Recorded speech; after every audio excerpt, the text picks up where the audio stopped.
Okay. Sorry for that. But let's get things going in a minute. What am I forgetting? So today's stream is probably going to be longer than usual. Since I forgot. Okay, whatever. Let's just change the thumbnail.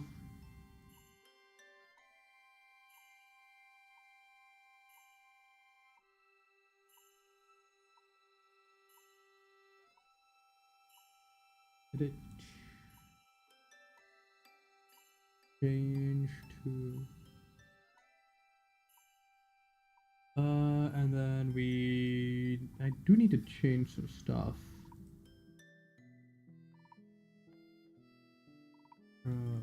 Drop that. Drop that. Save.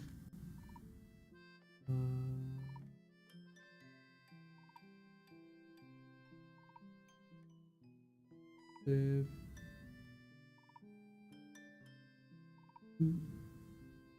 Okay. Oh, lights. Lights. 1 second.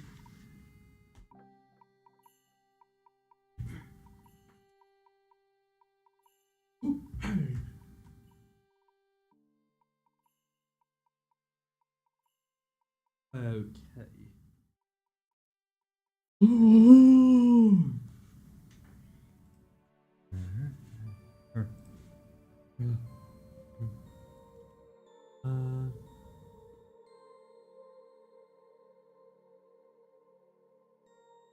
Okay.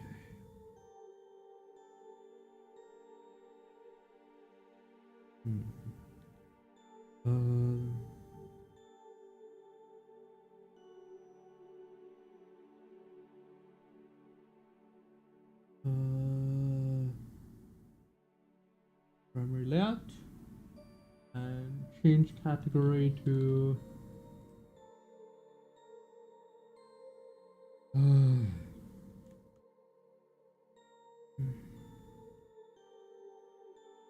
but I've used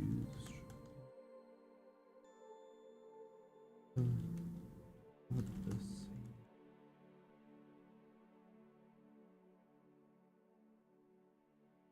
same.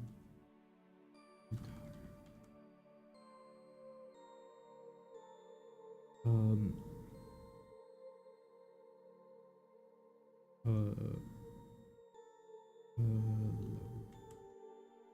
they are entirely different.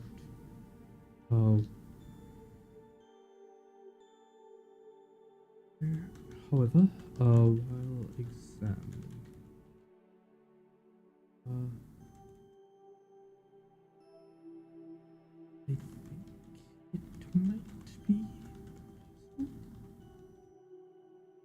possible. However, I have the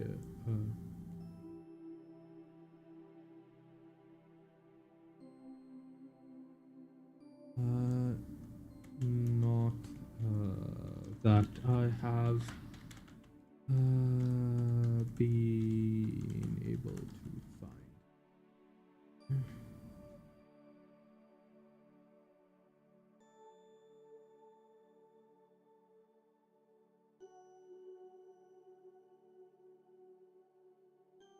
This will be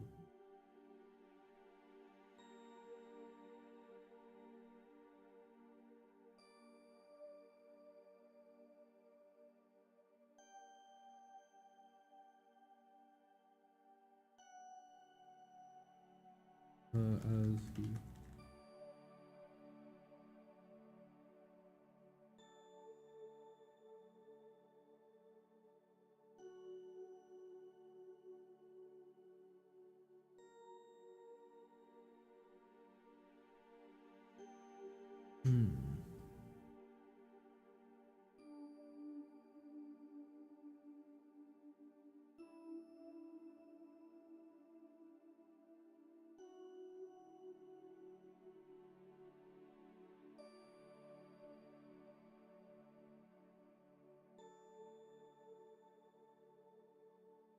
No, not that one.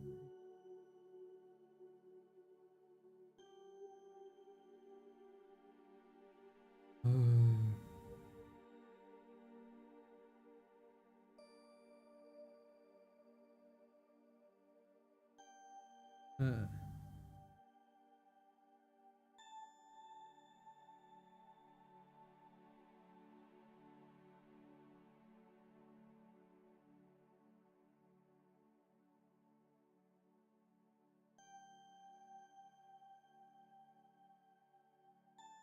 hmm.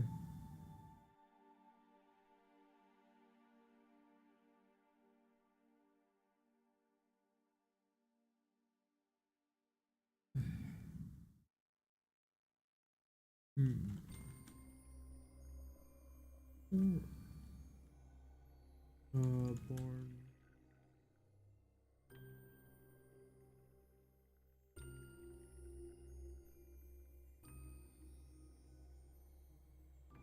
Particularly.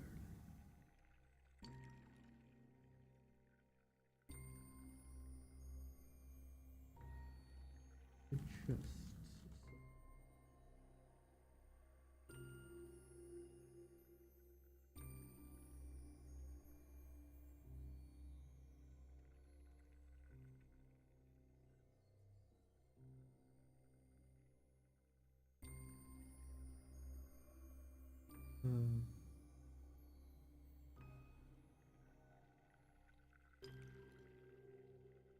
She let go.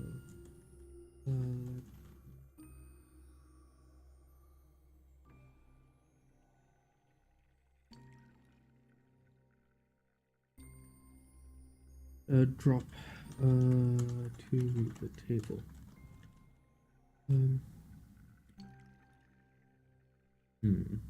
S. The egg. Oh, so what is really interesting is the fact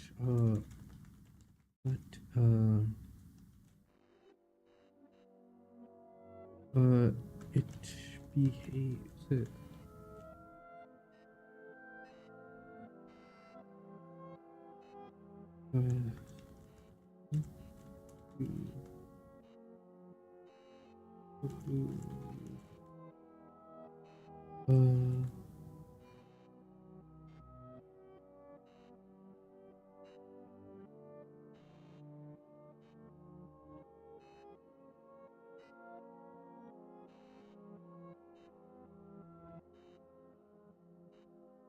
Okay.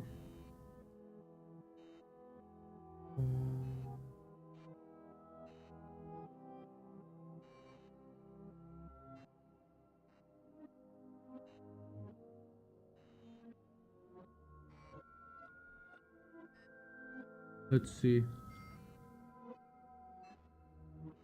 Uh,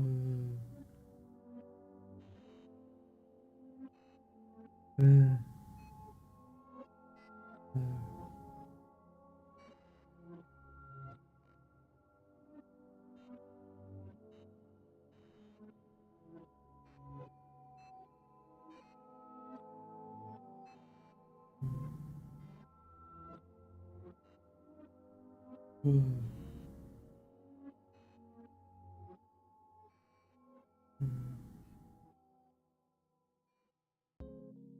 okay.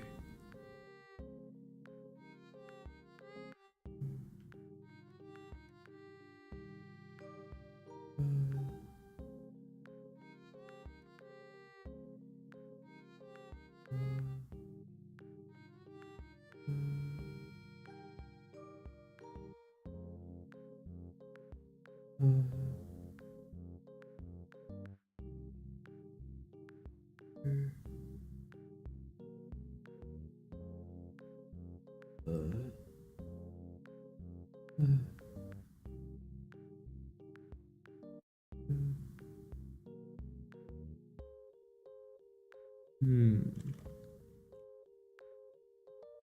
Okay. Okay.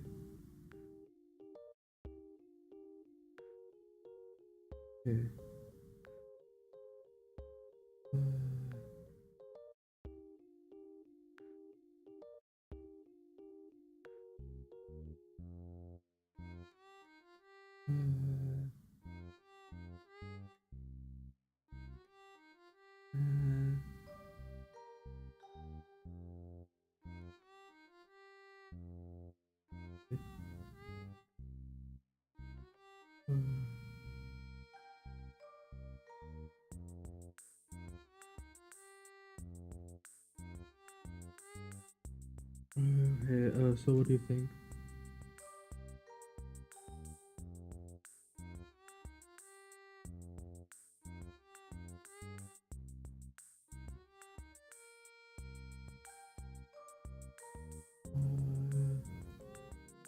Let's see.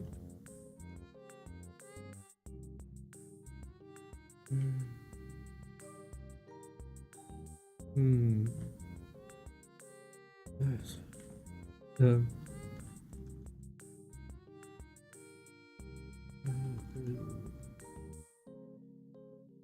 Uh.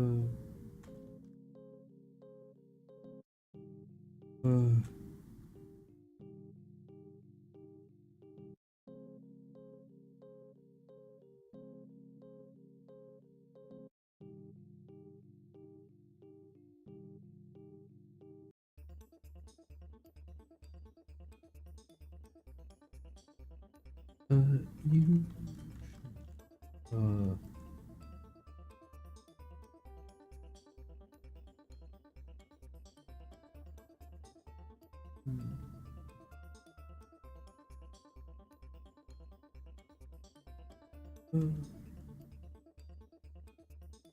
Is wish to so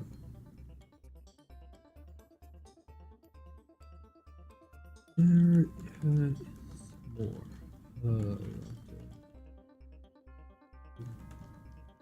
Um, mentioned that you or have been building in a world with more people, correct? Um,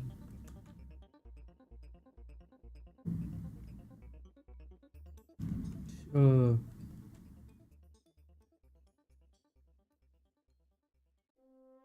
uh, uh, uh,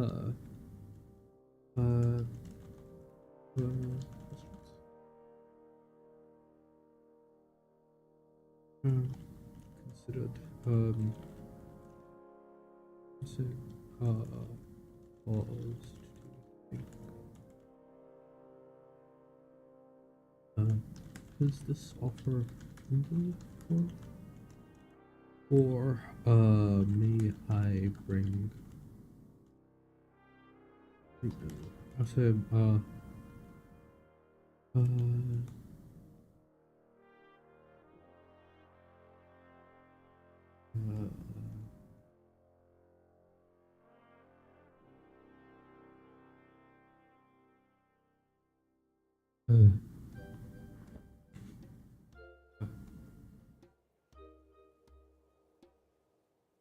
okay.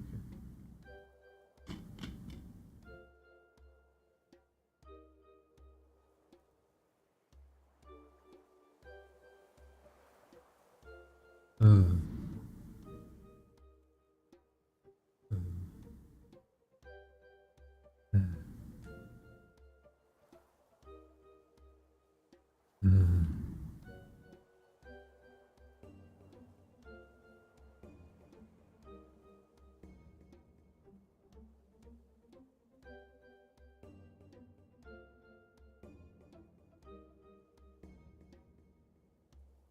uh,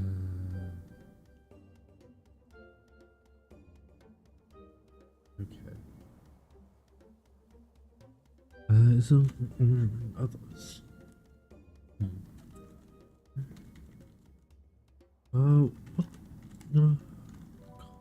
accommodations? So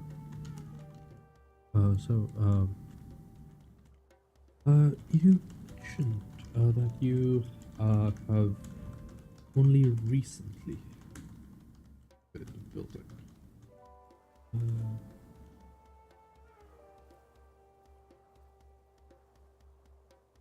Uh, Okay. Uh. Uh.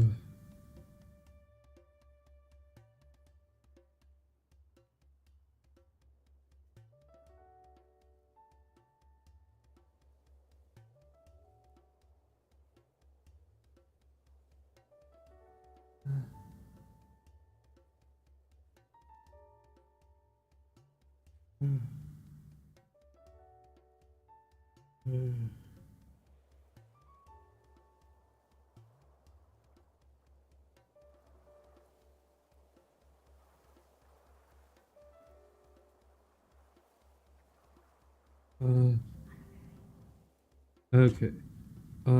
You mentioned that you've only recently started uh, building this outpost. Um, so hope that wherever you choose. I hope that uh, workshop will be put so um the laboratory will be provided. Right. Uh, uh,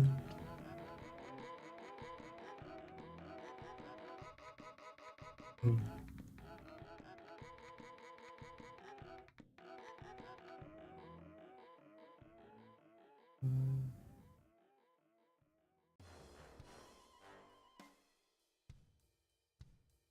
uh,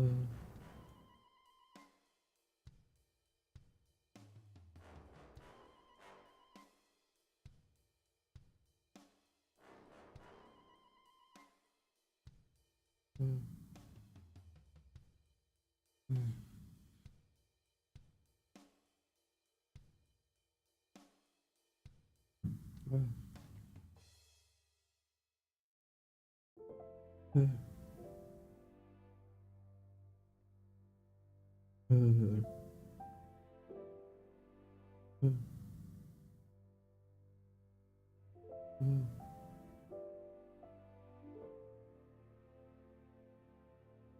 You mentioned that you have only recently started this up.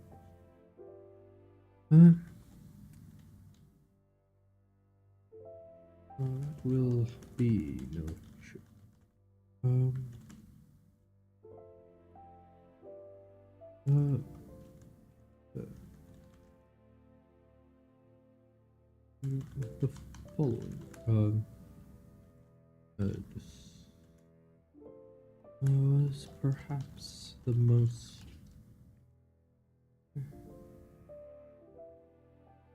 in-depth.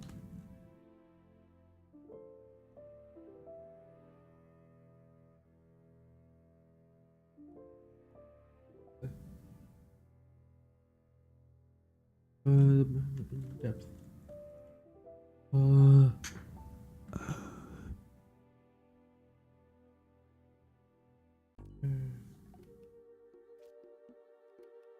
Okay. Most in-depth.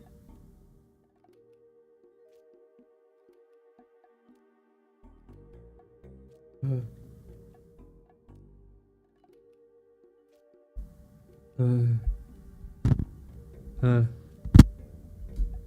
uh, okay. Uh,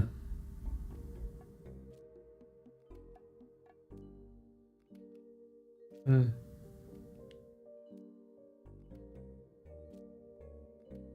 uh,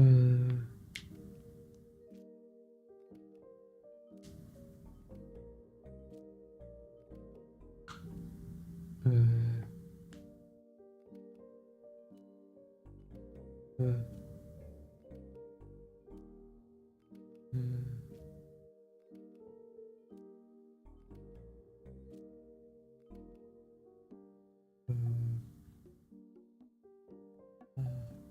different in-depth. Dissection.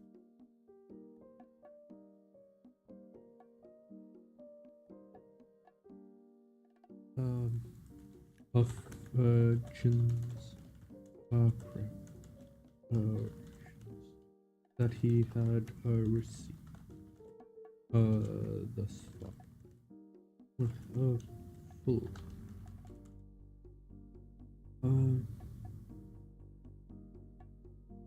Counting.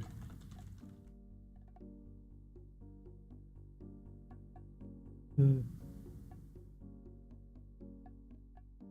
uh,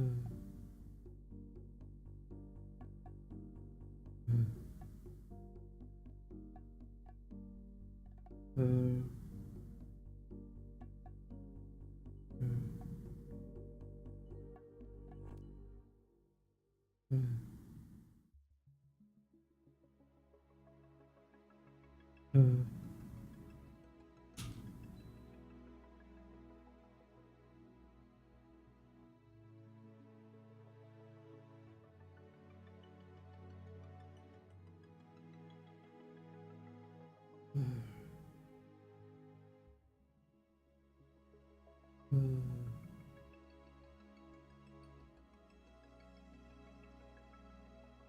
uh,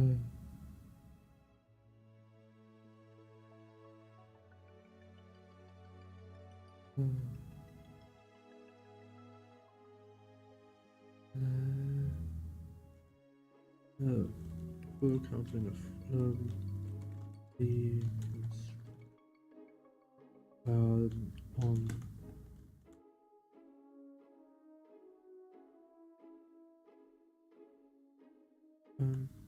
it was something that Jin quite enjoyed as he enjoyed as to uncover number no it says in his plans while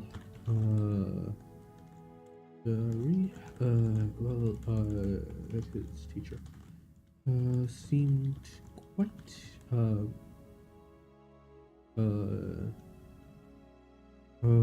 quite status.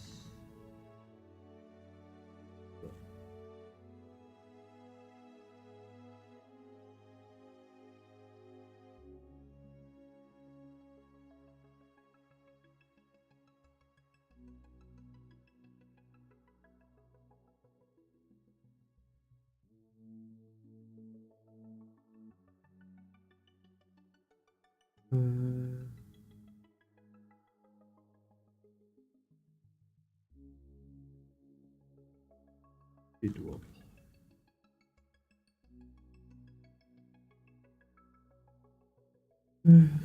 The idea of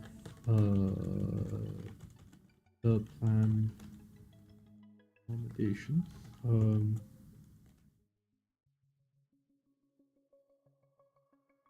uh,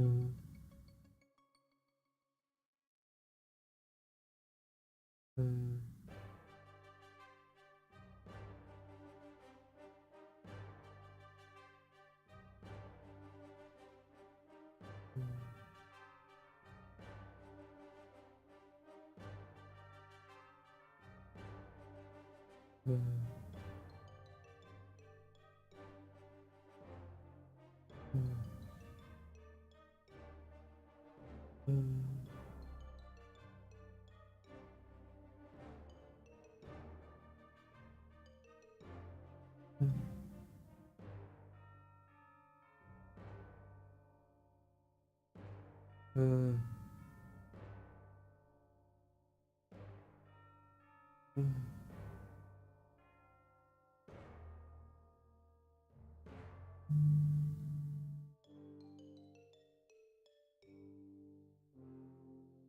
uh,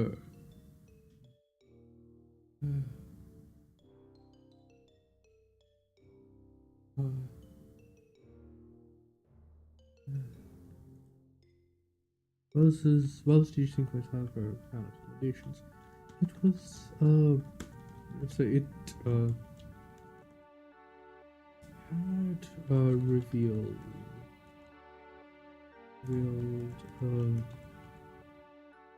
number of clues that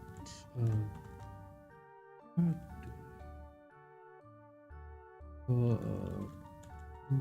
brought up. He supposed various services and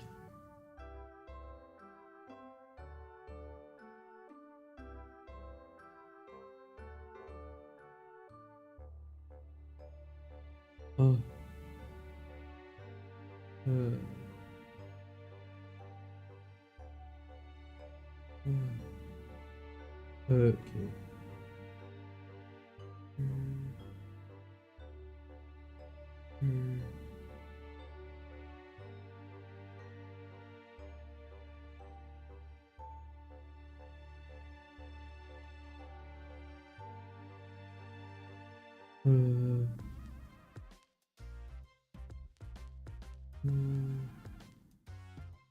Let's see. Various services and various services and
various services and sector support various services for services and activities that he hadn't considered were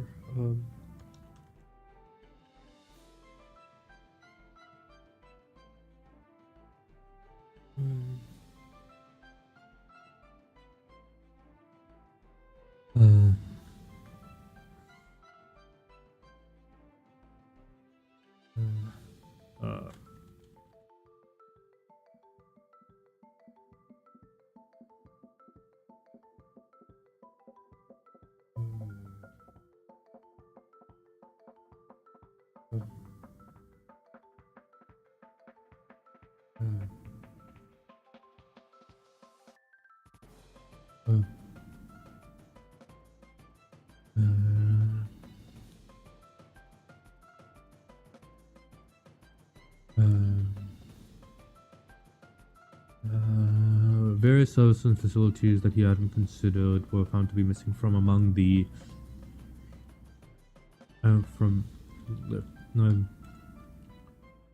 projects currently ongoing.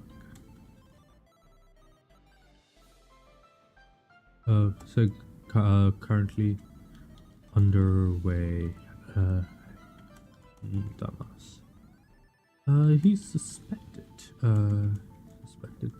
that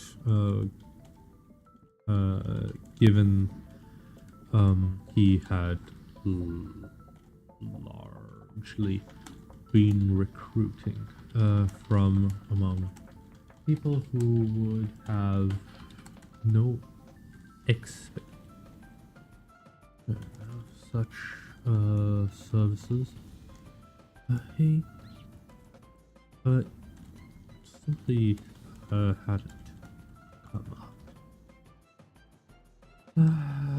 But if he wish for anymore to provide source for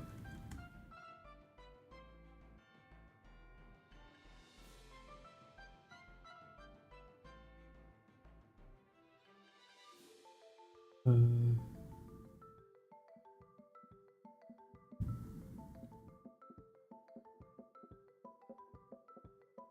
uh,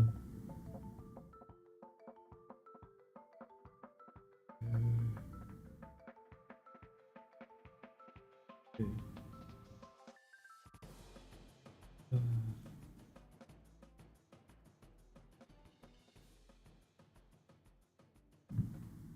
uh,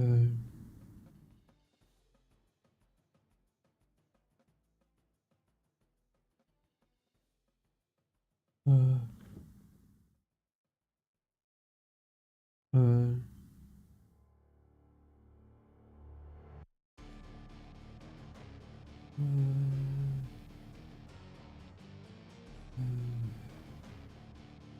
uh, various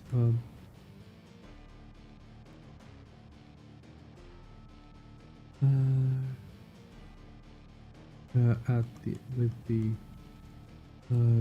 description of the planned accommodations, it revealed a number of issues that had cropped up. Jin was more than happy to provide portion of say to make use of some his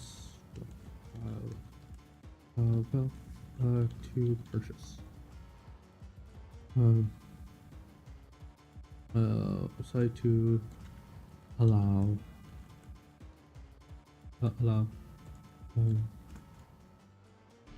Gary to purchase he needed, and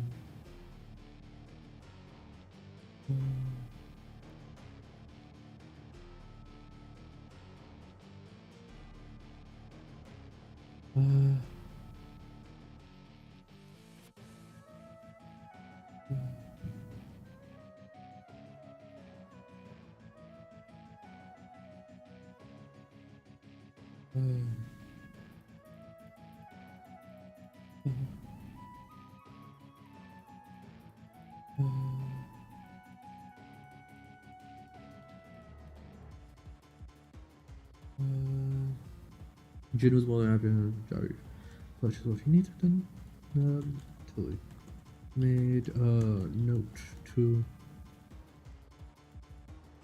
extend a similar offer to he had already brought along. He already was planning. So he already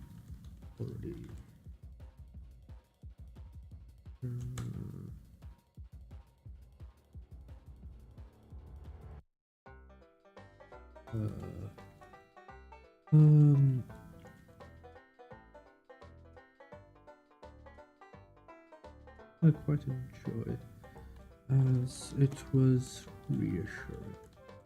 No, Patrick, decision was being made with the full extent of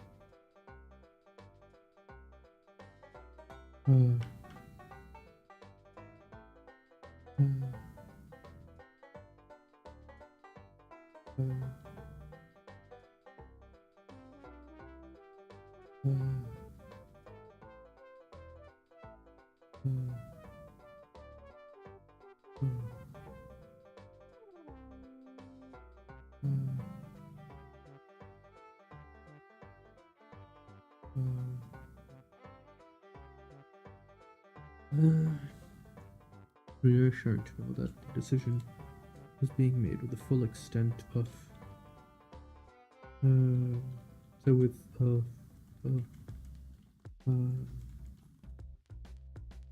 understanding the implications.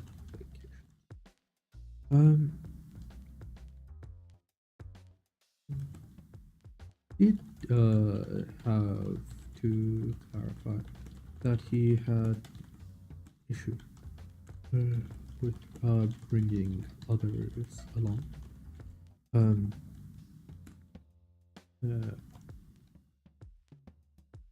Sorry.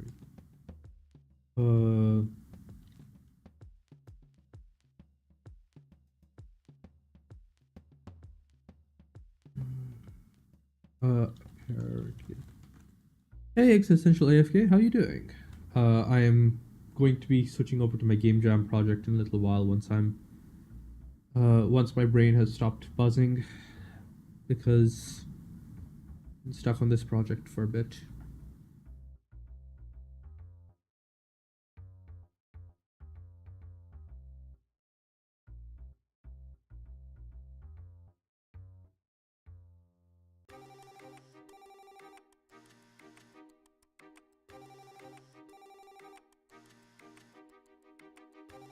What are you up to? Existential? Or should I call you AFK?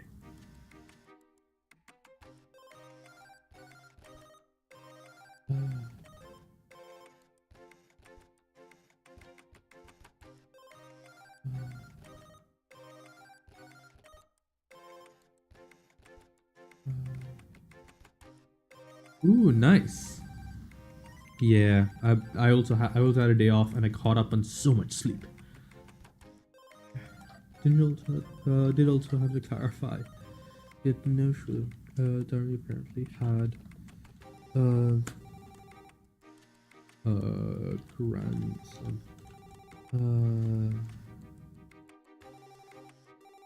So this is sort of a project that I've been working on. The core idea is that the main character, Jin, saves an old man who is lying beaten and bloodied on the side of the road. This old man turns out to be from another universe, and if you are familiar with the concept of Xiangxia, like one of those hidden master types, where he's like secretly really powerful and is like recovering. So after Jin nurses him back to health, as thanks, he receives the Heron, which is a flying ship capable of traveling through the void between worlds to other universes entirely. Now, the original guy like fucked off, and then he's not in the story anymore and won't be for a long time. But he's since traveled through a bunch of these different worlds, learning more about the universe. Learning about different things, and he plays this sort of out of context problem almost character, where he's because he has a very different perspective on how like he doesn't have the same sort of like cultural hang-ups as the universes that he's in, and he has like insight that's born of other different of his experiences in other universes. He can very much say he like changes the plot in a lot of different ways. Like an interesting one is that in Skyrim, because of what he did in that universe, he accidentally the prophecy surrounding Alduin, and just kind of pushed that forward a few thousand years. So, yeah, he doesn't even know he did that, by the way. But yeah, the Dragonborn does not has now no longer existed because Skyrim was not in the middle of a civil war, so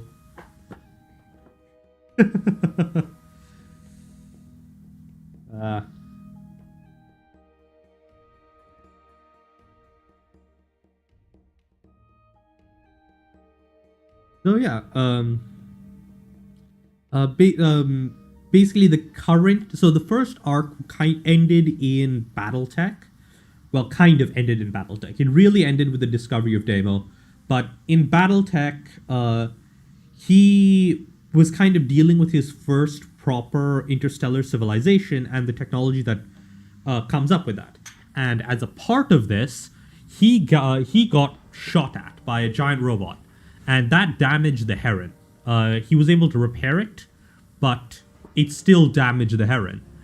So he realized in this scenario that, oh shit, if I don't have like, if I don't prepare, well, I'm going to end up in a world where they'll damage the Heron irreparably, and I won't be able to do jack shit about it because, the Heron is my only way of traveling between universes, and I can't replicate it. So, so since that event, he searched through a couple universes, stumbling across Halo and Mass Effect, until he found Demo, which is in a universe that, as far as he was able to check, doesn't have any sapient life. There is no humans, there are aliens. There's just a couple. They're just animal species. In fact, the planet he's on, Demo, doesn't even have any animals. It only has fish at the moment. It doesn't have any land animals. It just has fish at the moment. And he's setting up a sort of what he calls an outpost there. And this current arc is him building up Demo as he messes around in Mass Effect and in Halo. He's sort of trying to learn more about the universes and like set up all of this industry. And this arc is going to end when he realizes, oh no, I accidentally like an entire civilization, and I'm the one in charge. So now that he's so then past that is when he past that is when he starts let's say is the sort of third arc of the story, which is the shift, the more like involved growth of Demo from this colony that, say, this like little outpost that Jin has set up, to a proper civilization that can do a bunch of, so that's able to provide a variety of services. And from there we start moving towards the bounds of the fourth arc, which is when he starts making contact with, is when he starts like dealing openly as a representative of Demo, and eventually runs into like actual cultivators and also actual other interdimensional civilizations. And that will be the fifth arc and kind of the final arc, where you see Jin, who has built up his civilization as a sort of hybrid of magic and technology from the beginning, to versus a bunch of other civilizations which very much favor one or the other because of their origins as more natural places, right?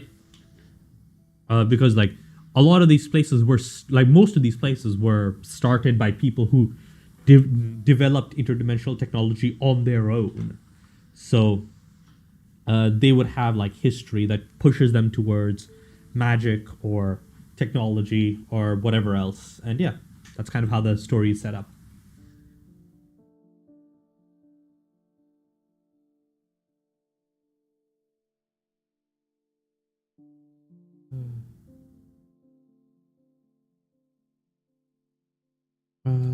Dari apparently had grandson. A grandson he was taking care of.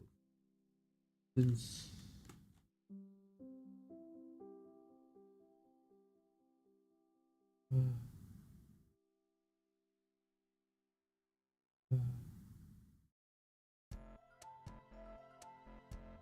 Uh,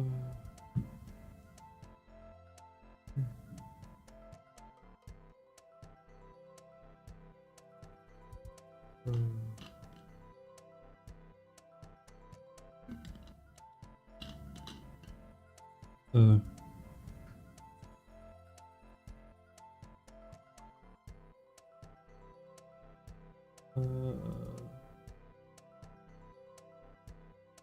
uh, he was parents died. Parents.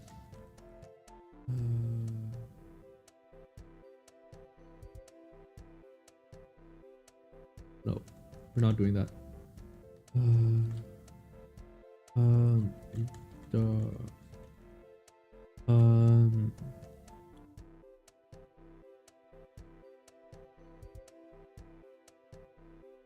Okay. Uh, uh,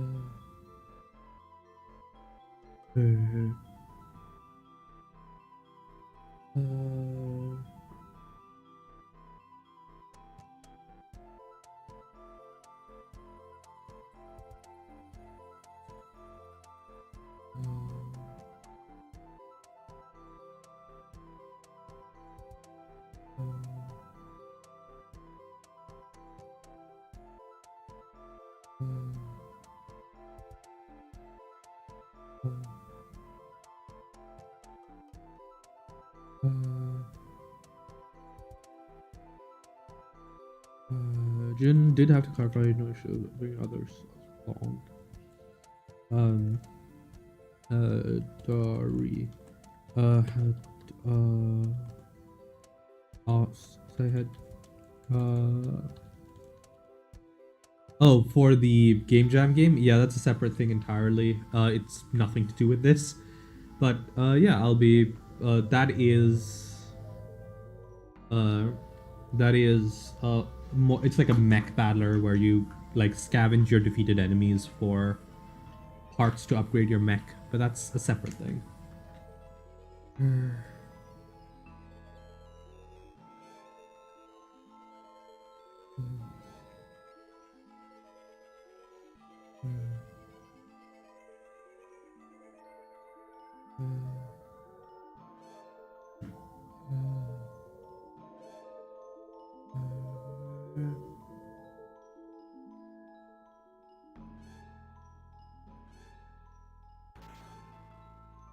Apparently, didn't have to.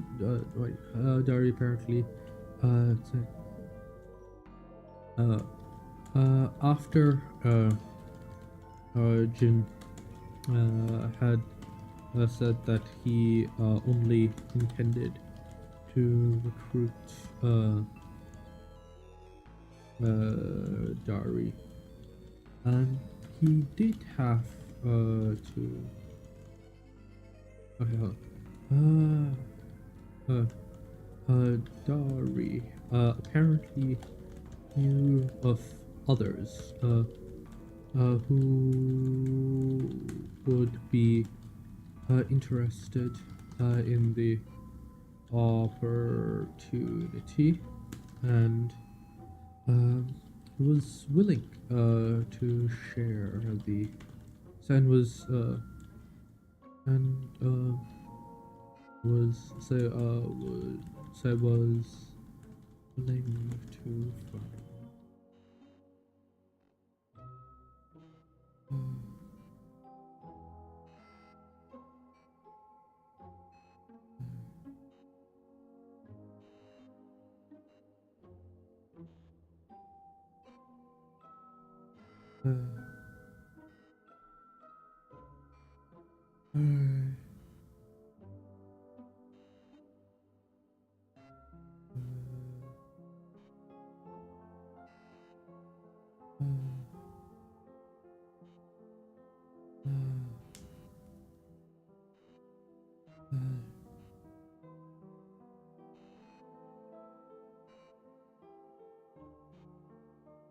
Jin would have to clarify that he had no issue with bringing others along. Dari apparently knew others who were famous, and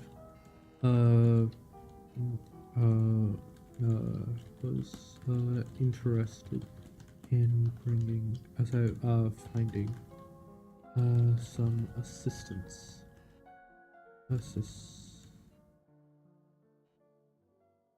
to help him with help him now that he will be on his own. Beyond that, Jin gave Jin also gave Dari the stipend that he offered to all of his new workers to bring alongside to purchase any necessities.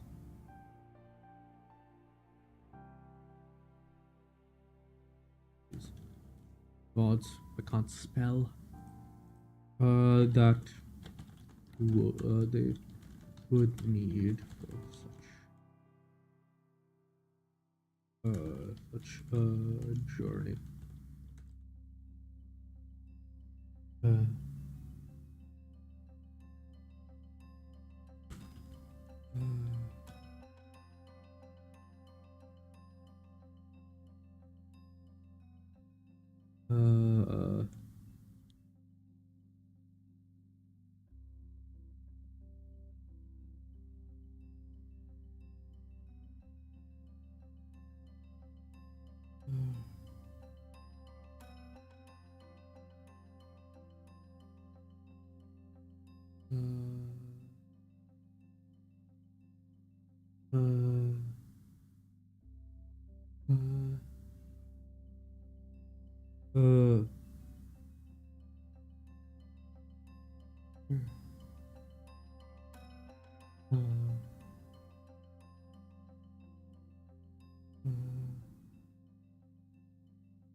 Are we doing this in?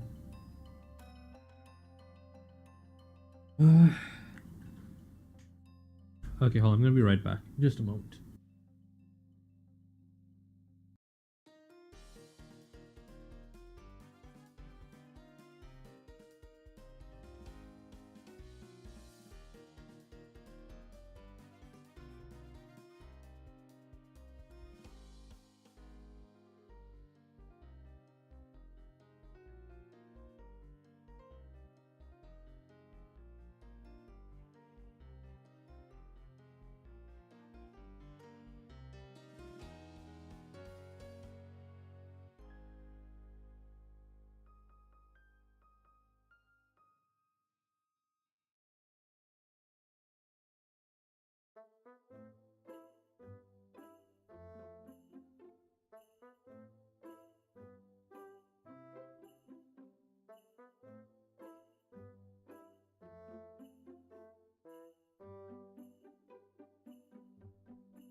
Okay. Let's see.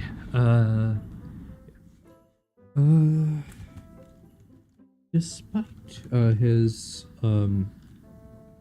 growing misgivings for surrounding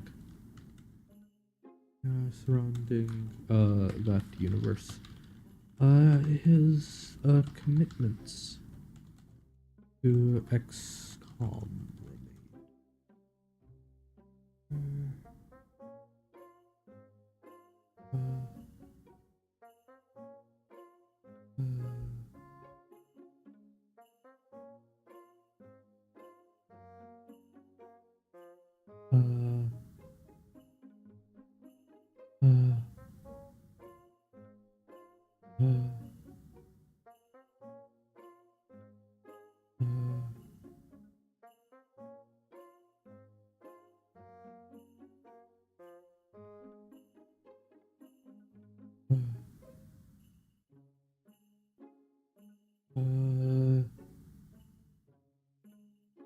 What's it called?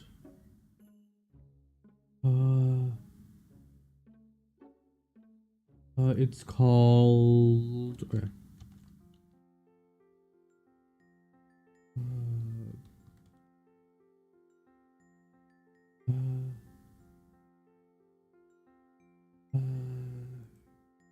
uh, okay. Uh, uh, uh,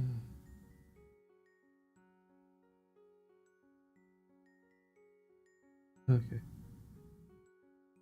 Uh, uh, uh, uh, uh,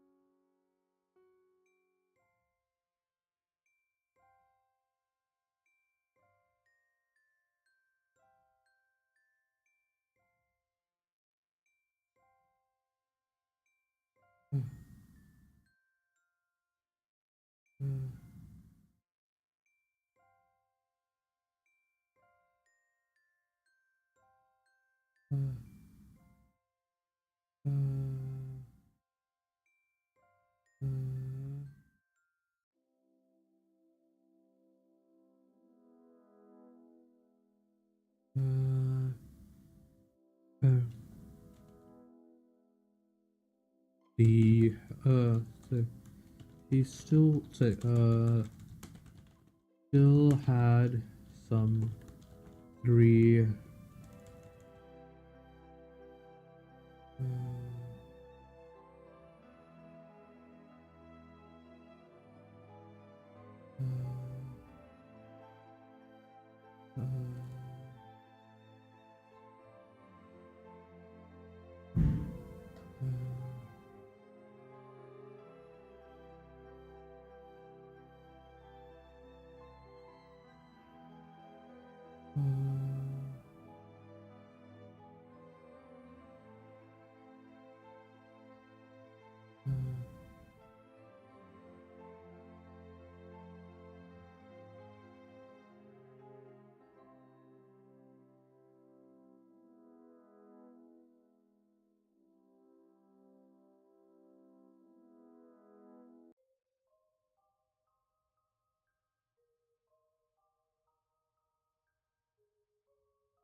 okay. Okay.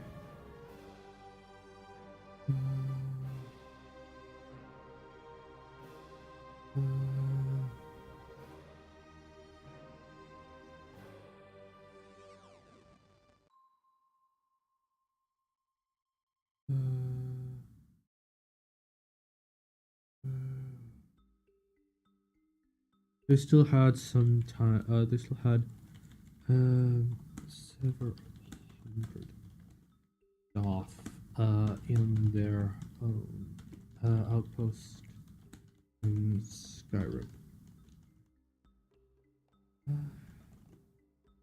Remained.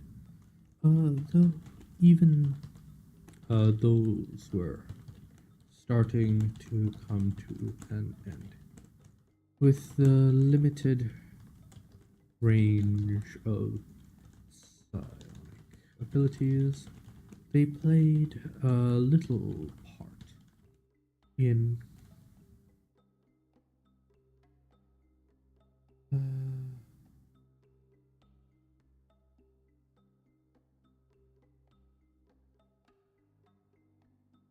uh,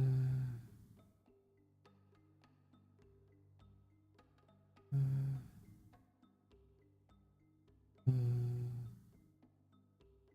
okay.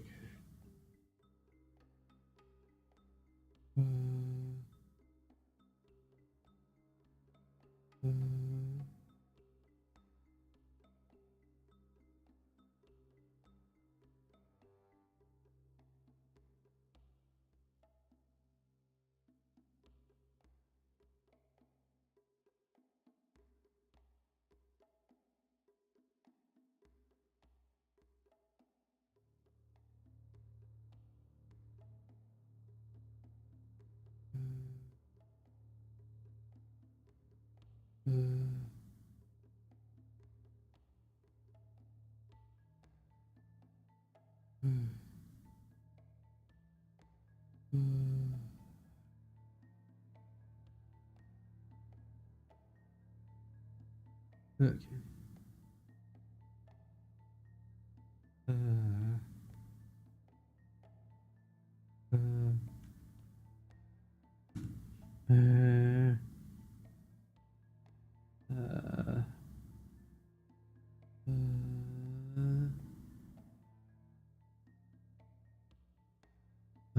Those the space warfare. That was beginning to play the primary role.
Space warfare.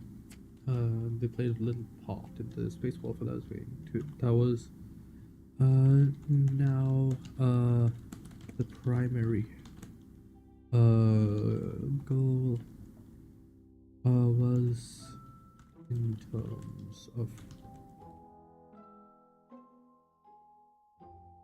now that the primary goal was so now that the primary line so now that the aliens had begun, now the main theater of war, since the aliens had been so had turned to probing from beyond the so from the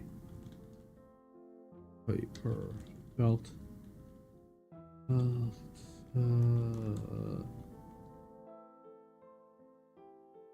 the Kuiper belt in order to remain far enough away from humanities.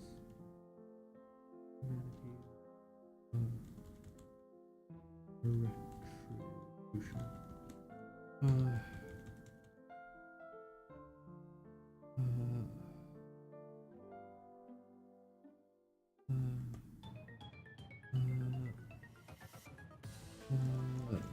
The limited range of psionic abilities meant that they played little part. As a result, Uh, XCOM had vastly scaled back their operations as their Sonic Skyrim,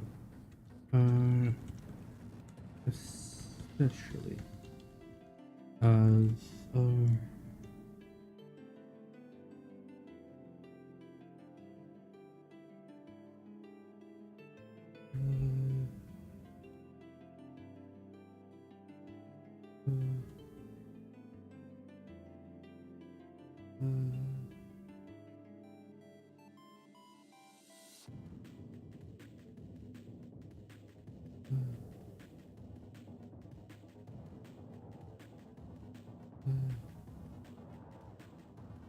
uh,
uh,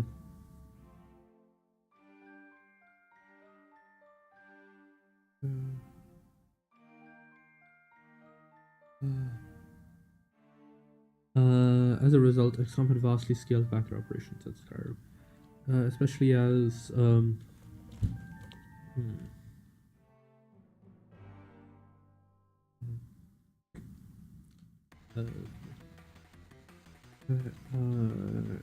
especially as there seemed to be some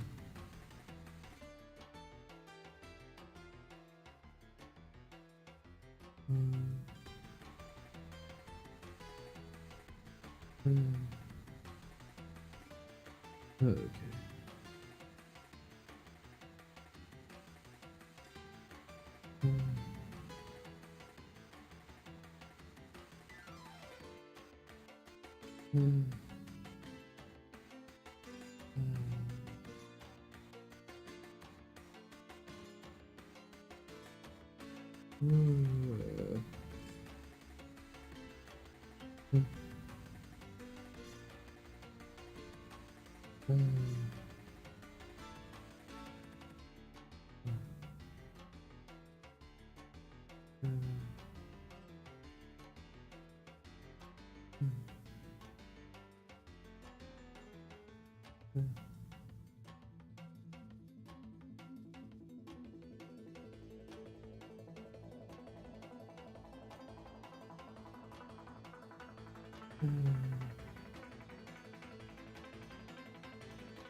Vastly scaled back their operations at Skyrim.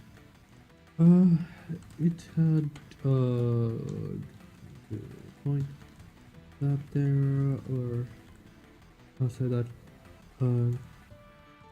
even the folks had specifically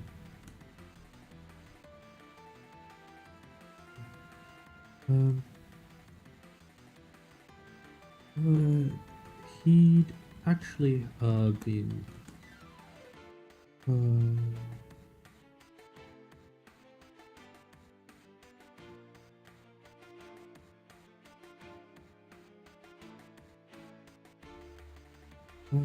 his current, I'll say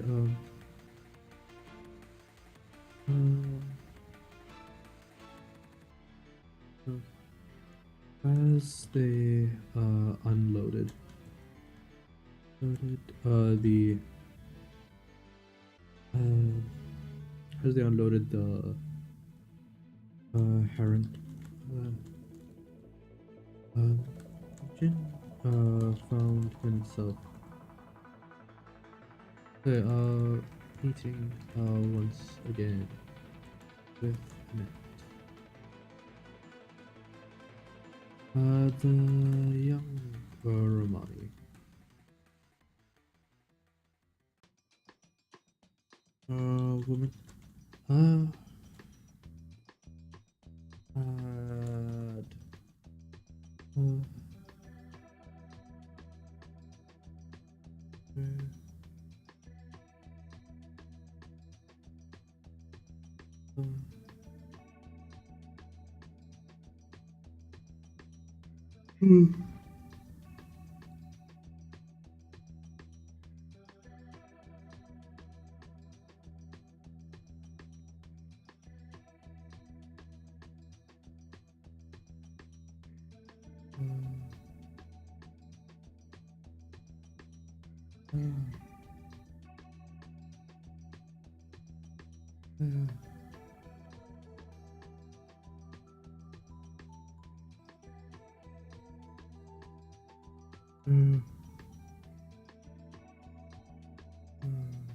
The young was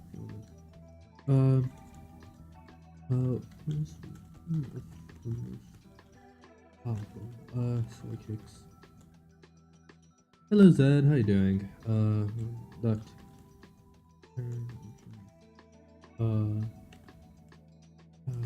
Jin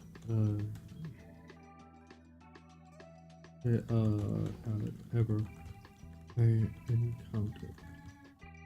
And according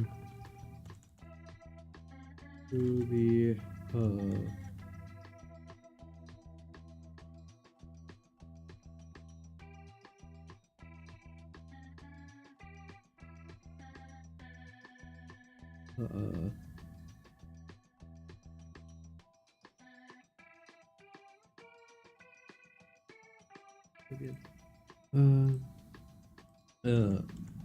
yeah, fast response team may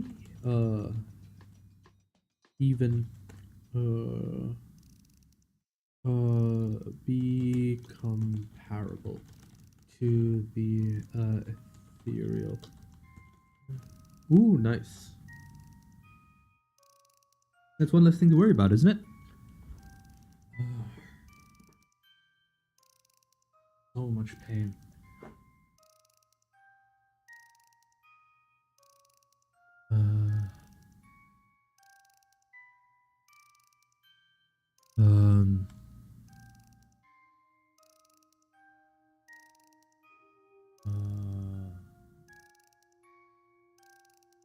Yeah. Incomparable to the ethereal that they had encountered.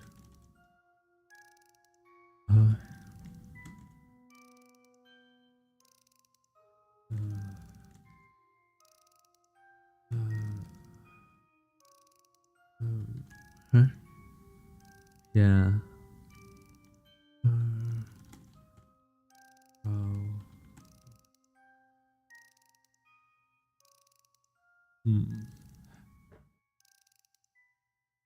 Okay.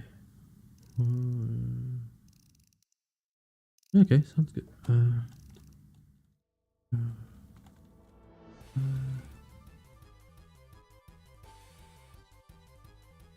Oh, nice.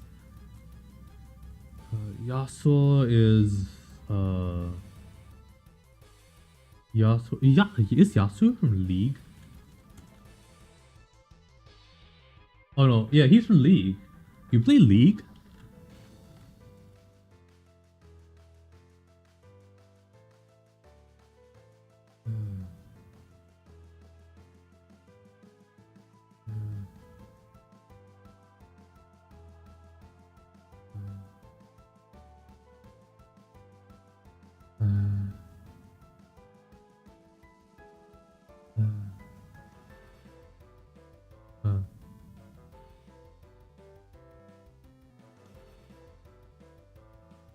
Uh,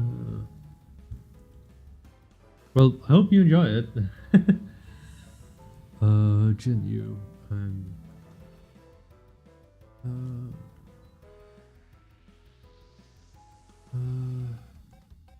gosh,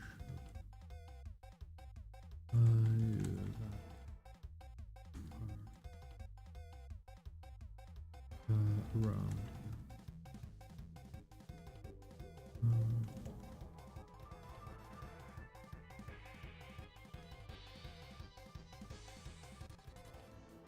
The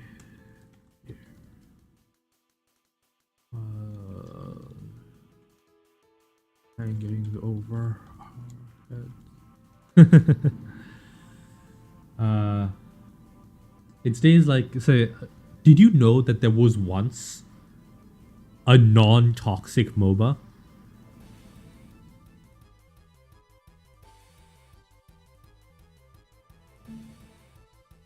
Um,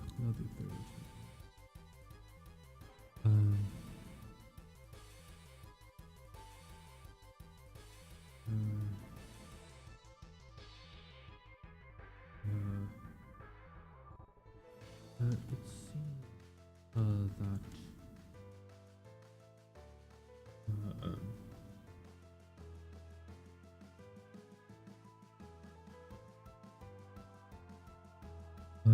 without the ethereals hanging overheads, it seems that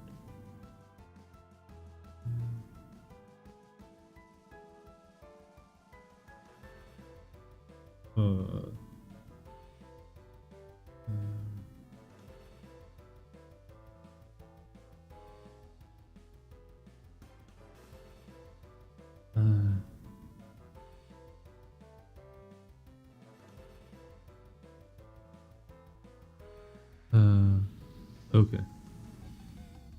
Cheers.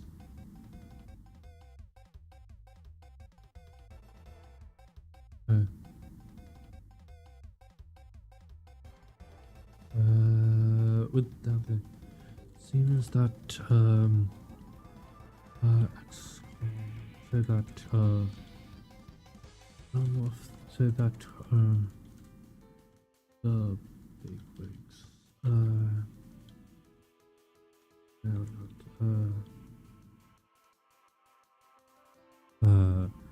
seems like more say the government say that the different council nations have been fighting have been fighting to gain more control over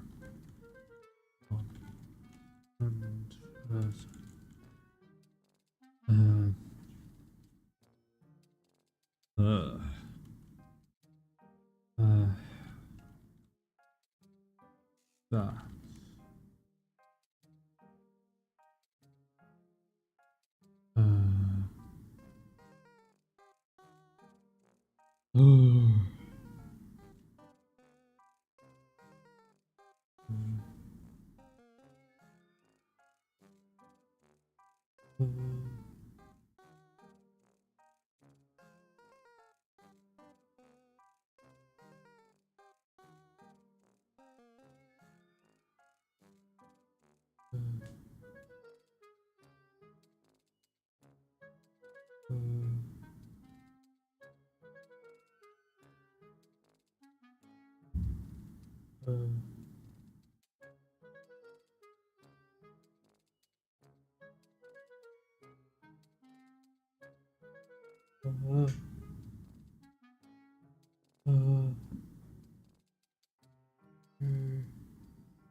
Uh,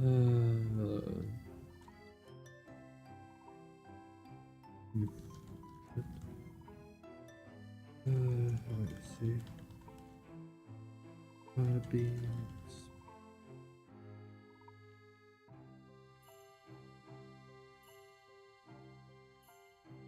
I'm hoping. Um.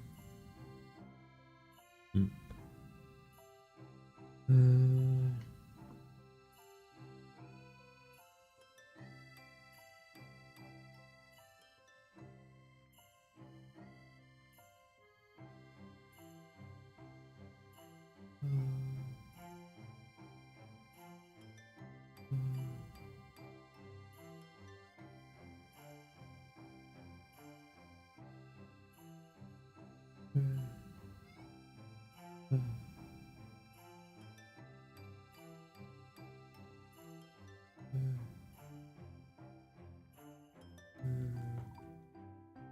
Hey Kate, I'm trying to get this I'm trying to get this story out of my head so that I can actually make progress on the Game Jam game.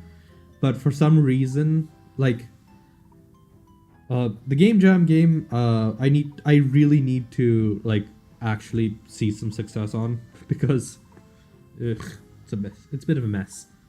But hopefully, I'll be able to finish this in the next.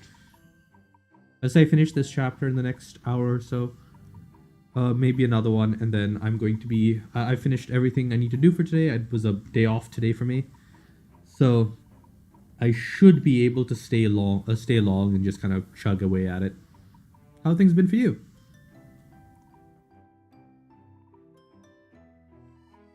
Without the ethereals hanging over heads, it seems like.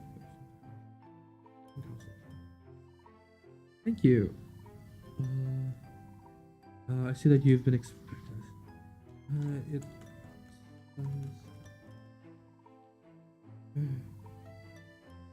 Oh.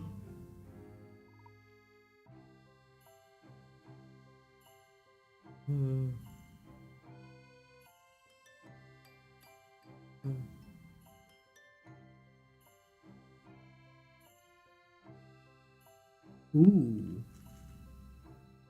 Hmm. Do you feel do you feel like you did well?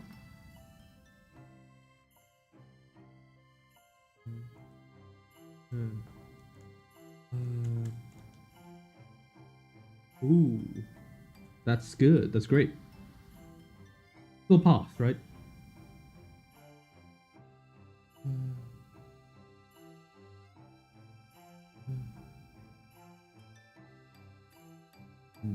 Yeah. Always like like a good professor.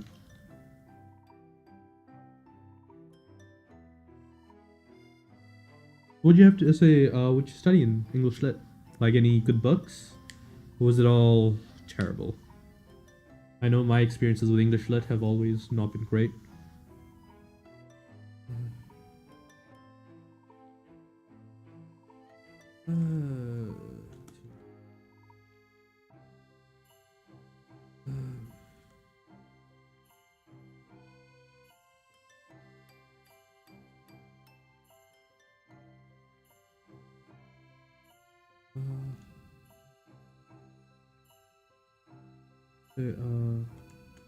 Is London?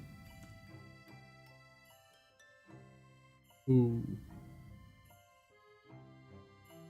that sucks. Yeah.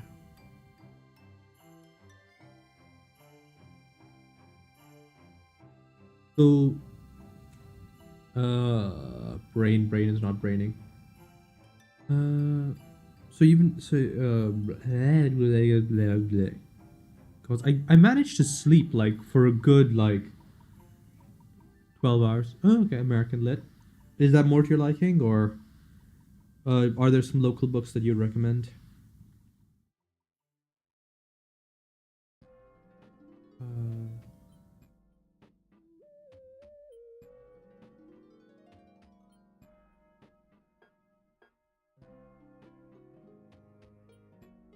Uh, To some extent, I do my best to work with individuals in charge. They are trying to remove the space fleet from XCOM. Or Tata.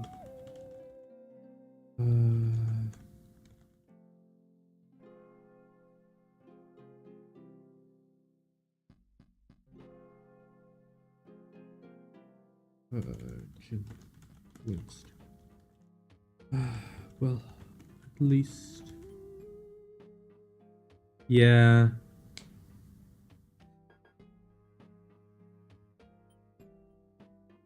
It's very much like it's very much like a product of its time.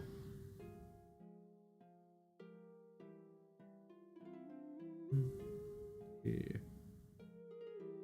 I've been working on any big art projects lately. Genuine release.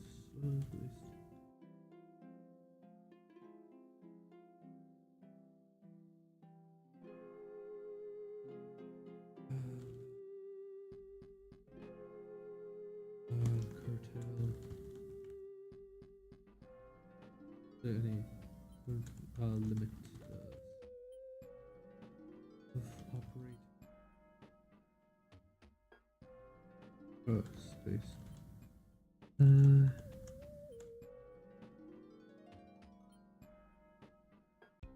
How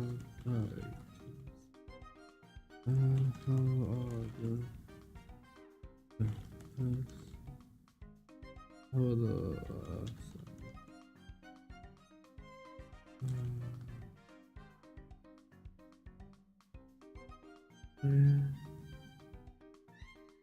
I did begin.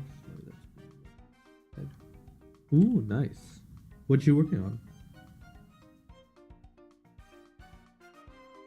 What did I take? So squad strength.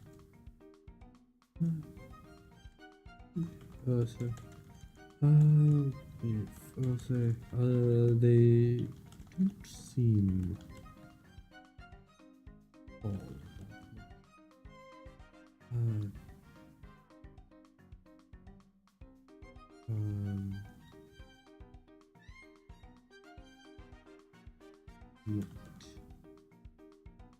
a net.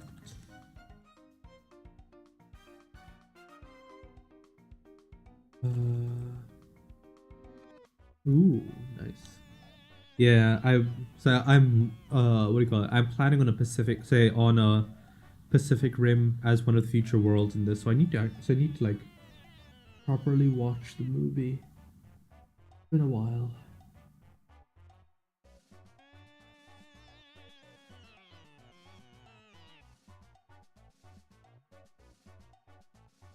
Like honestly, the only reason I'm choosing Pacific Rim for, like, basically I want to eventually give uh Jin another means of traveling between universes, other than what he's currently doing, which is just ferrying everything around in the Heron.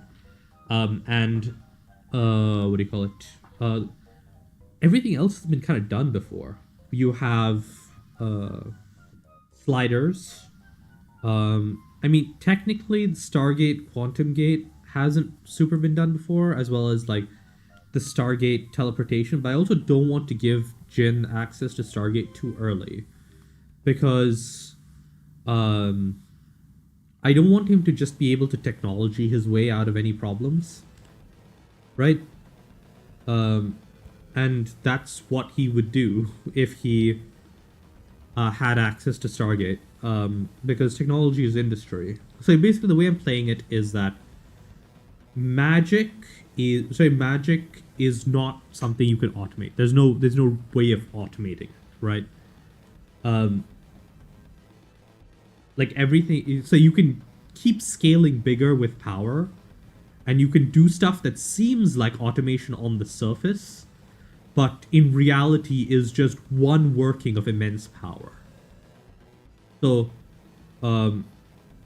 you can, to assert, but to get any sort of like real industry going, you need technology, because it's something that's just a result of like whatever processes you set in motion. All the power is there. Um, so that's one thing, and then the other part of it is that what's it called? Um, so the other part of it is that I fully intend for Jin to be like straddling the line between technology and magic for as long as possible.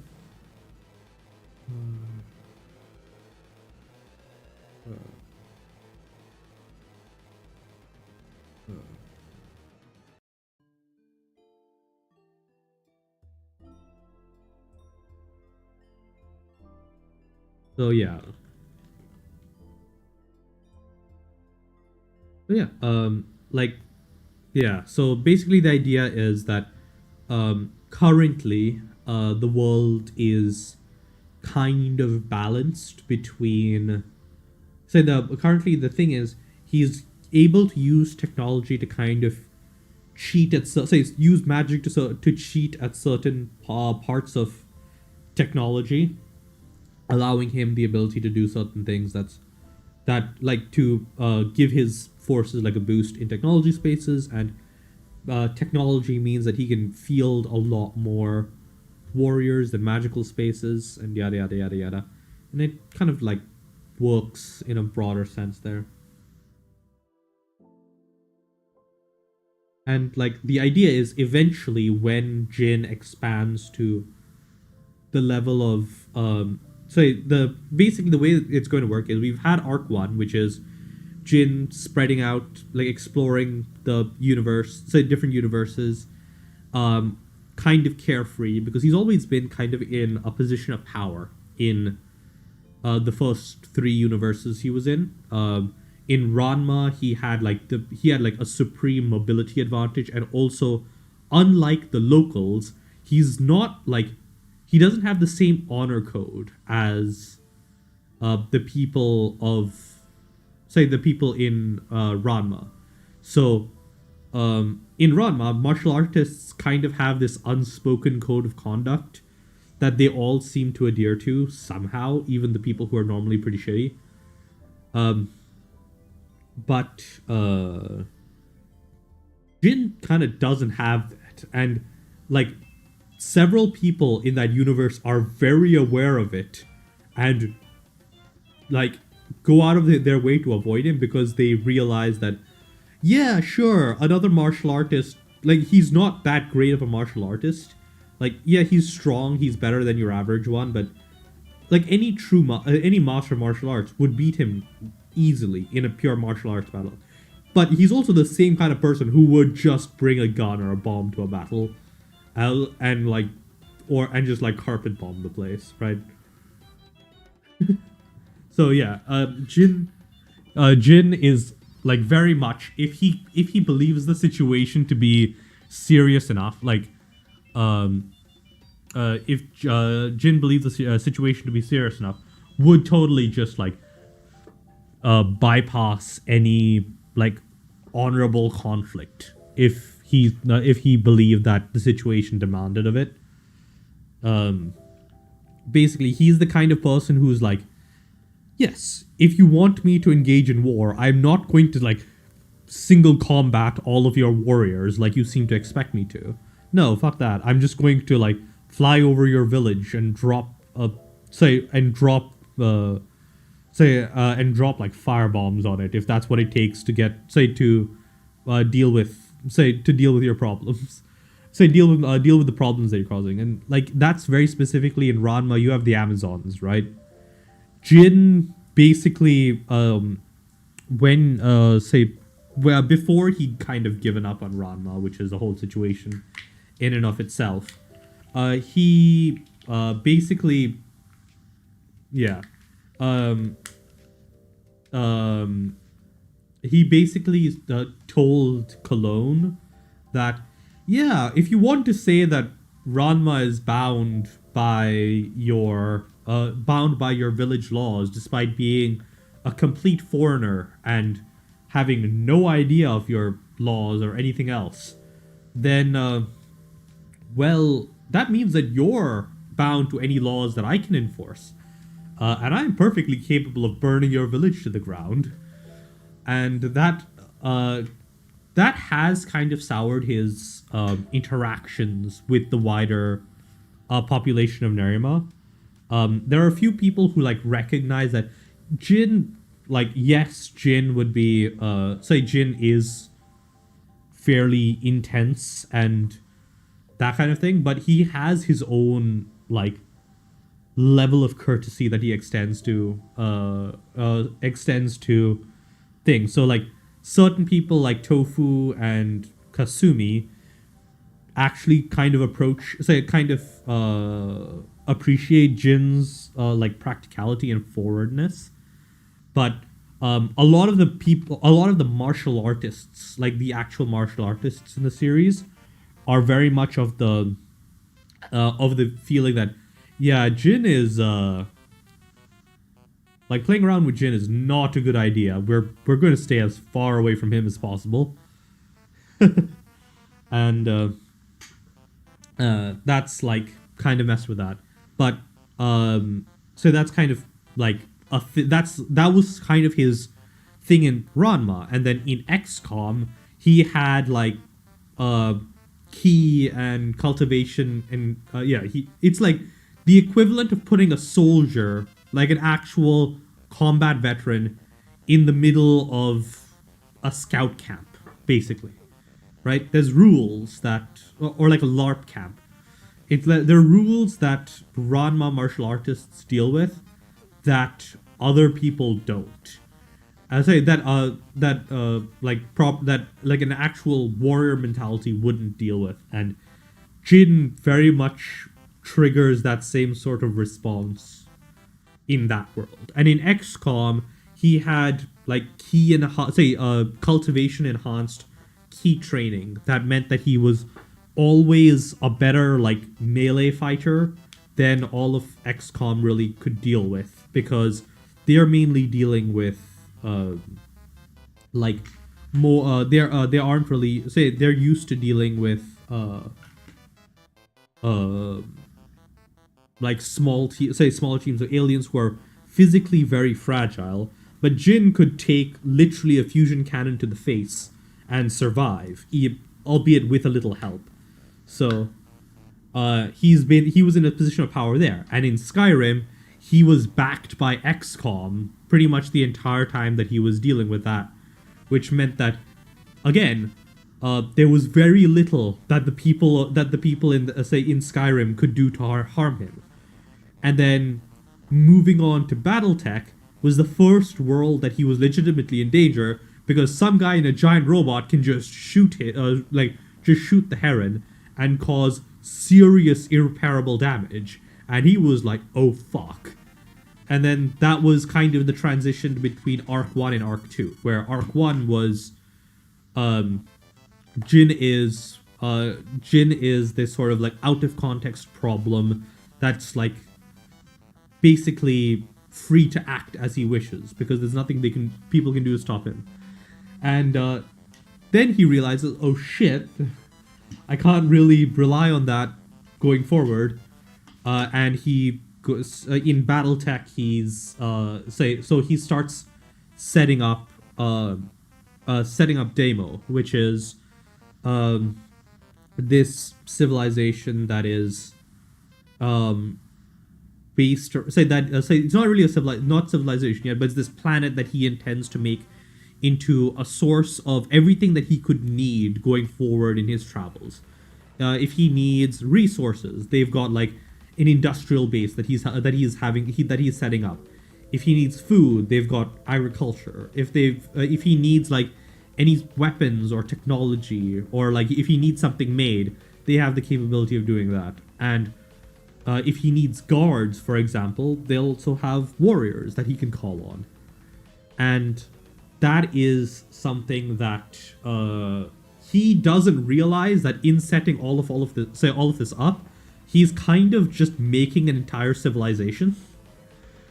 And that is when he realizes that we move on to arc 3, which is Jin like actually taking responsibility for his actions so far, and like properly setting up Demo as like a nation with external stuff. And the turning point for that, I've kind of decided, is when when he brings back um when he brings back the rift technology from Pacific Rim, and because of this, he now has to deal with the fact that Demo has the means to like set up large forces in other universes, specifically in places like Mass Effect, where they've been setting up like an Element Zero mining operation there, or set up stuff in Halo, where he's set up psychic training grounds, because I've been doing some stuff with I've been like experimenting with how neural physics fits into the rest of the universe there. So it's the rest of the universes there. And then there is um uh so like some of the other universes that they'll have stuff set up, like possibly, I don't know, even any of these wouldn't really be a major thing. I mean, I had some ideas for, yeah. So like the idea is that Pacific Rim is kind of at the end of the line for a lot of these. Is at the end of all of this. Though maybe Naruto might be. I think Naruto and Pacific Rim would be kind of on the same level there. Full Metal Alchemist. I want Full Metal Alchemist to be later in this thing. Maybe around after Factorio by a bit. Actually, yes, around Factorio will be fine. Because it means that there is a kind of a progression there. Assassin's Creed, I still haven't decided what I'm going to do with Assassin's Creed. It's going to be psychic related, definitely. What with the Apples of Eden. And then Redline is a big kind of... Because I really love Redline as a concept. But Redline is also a giant universe. So, like, if you go past the direct implications of the movie, it's like, I love Redline as a story, and I really want to keep it, and I want to keep it before he realizes what he's done. Because the only way that it makes sense for him to participate in the Redline is if he's just doing it for fun and not really thinking about the broader implications. Right? Yeah.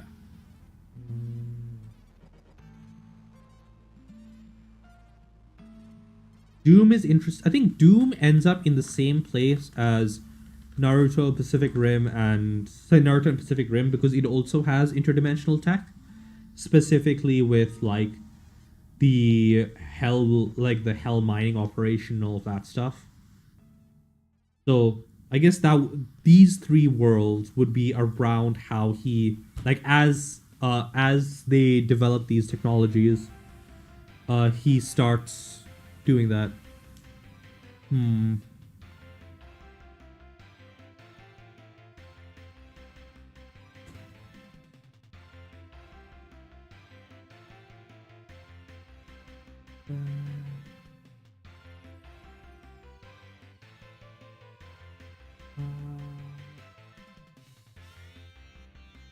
Cyberpunk 2077 is useful because it'll give him the means to like replicate Meld. Avatar: The Last Airbender. I haven't decided what specific situation Avatar: The Last Airbender is going to be, I'm very tempted to put it about 70 years before the start of like the actual series, because at 70 years there would still be airbenders alive, and that would give Jin a very easy entry point to like interacting with that world. So like with Mass Effect and with Halo, I've both set them like 100 years before the events of the games. But the thing with both Mass Effect and Halo is that 300 years before the events of the games, there are interesting events that are happening, but it's also not super like super interesting, because like we have the Geth War in 1895, and then there's some stuff with the Drell and the Hanar that have some stuff to do with that, but until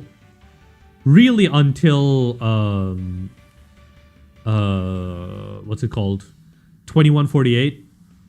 Oh, not even 2148, but until 2148, there's not going to be much that Jin would consider as like massively important, because in 2148 he discovers that there are humans in this universe, and he doesn't know this. He's been operating for like 200 years in this universe, not knowing that humans exist. And yeah, that's going to be an interesting discovery. And then we have like a few other things.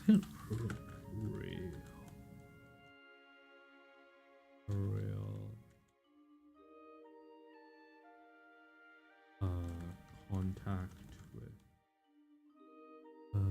Quarians.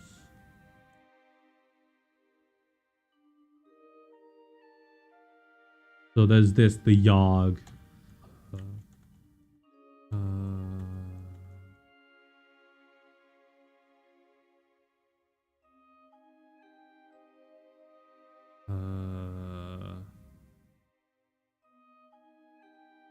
Okay. I'm talking about my plans for where this story is going to go.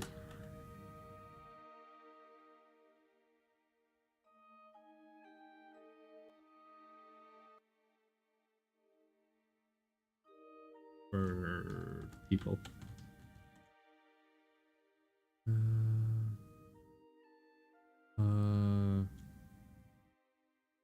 Mass Effect, Ralloy. That's what they are. Ralloy. 21, yeah. Even so, there's like a couple of new species introduced to the galaxy belt, and that he doesn't really care about it.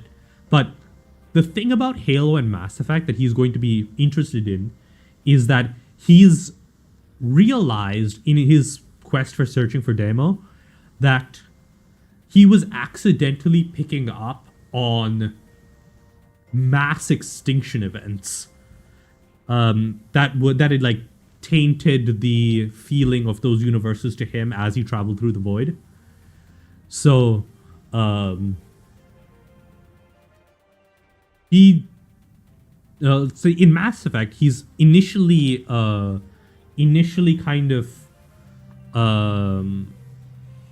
assuming that it has something to do with the Morning War, because it is like a couple billion, say like several billion Quarians just died like 5 years ago in this universe, and that is like a death event on the scale of that is like a mass like a massive issue on the scale of effectively like on a scale beyond anything that that he could expect to see from that civilization. So yeah. I think what I'm going to do is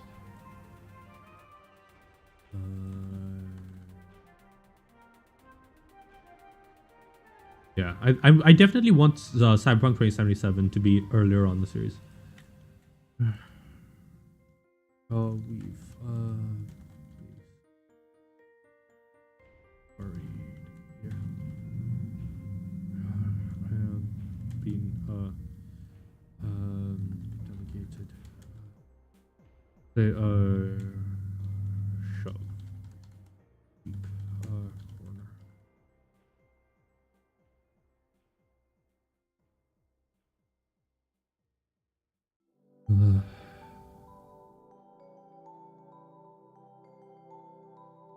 Yeah. The two continued their sonic communications, so their sonic conversation for a while until what's called Valen. Until one of the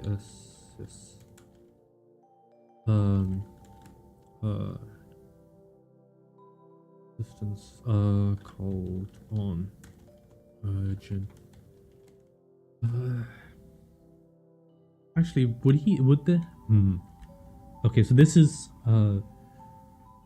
something that I want to be very careful about.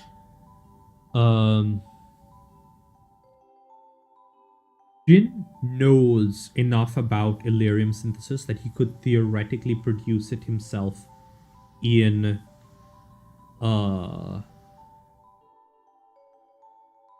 in the Halo universe down the line. Uh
Noted.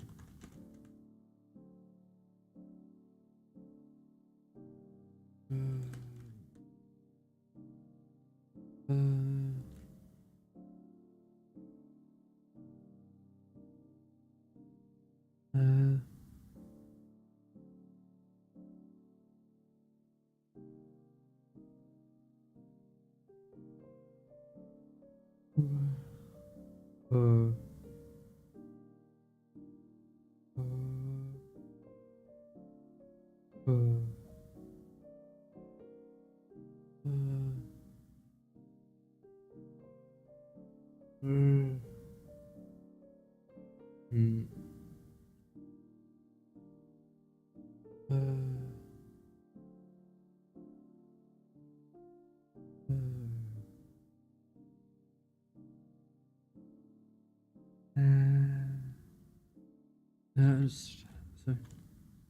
Uh, uh, sorry.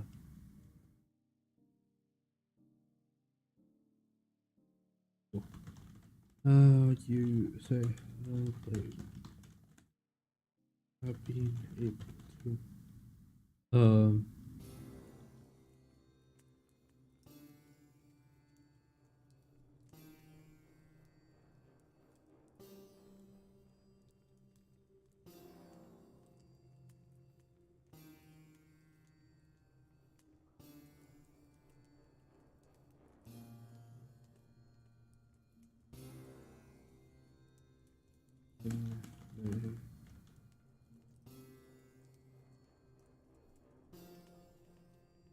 So, I suppose I could have understood if that was it. But honestly, but things that there.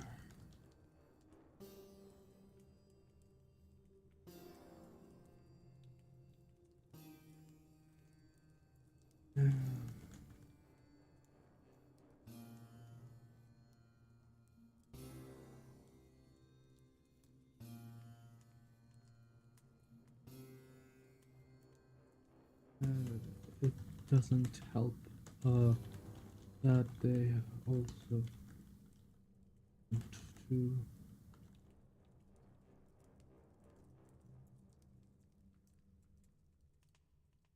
uh,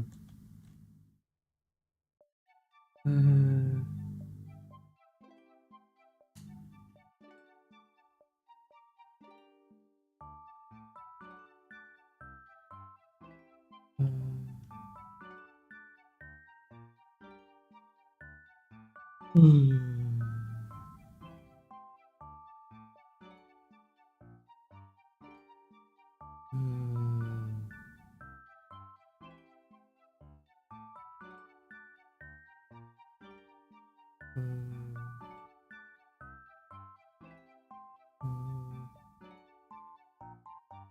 yes, doesn't help that they seem to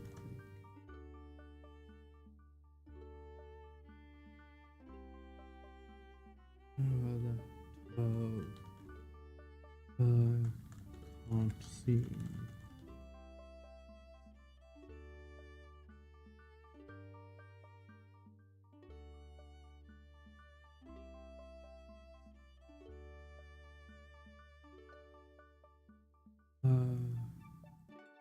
can't seem to replicate the thoughts of the area.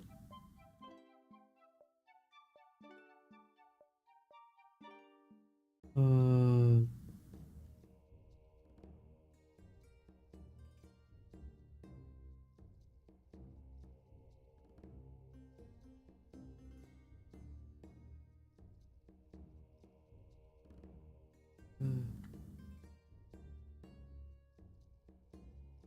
mm. uh, uh,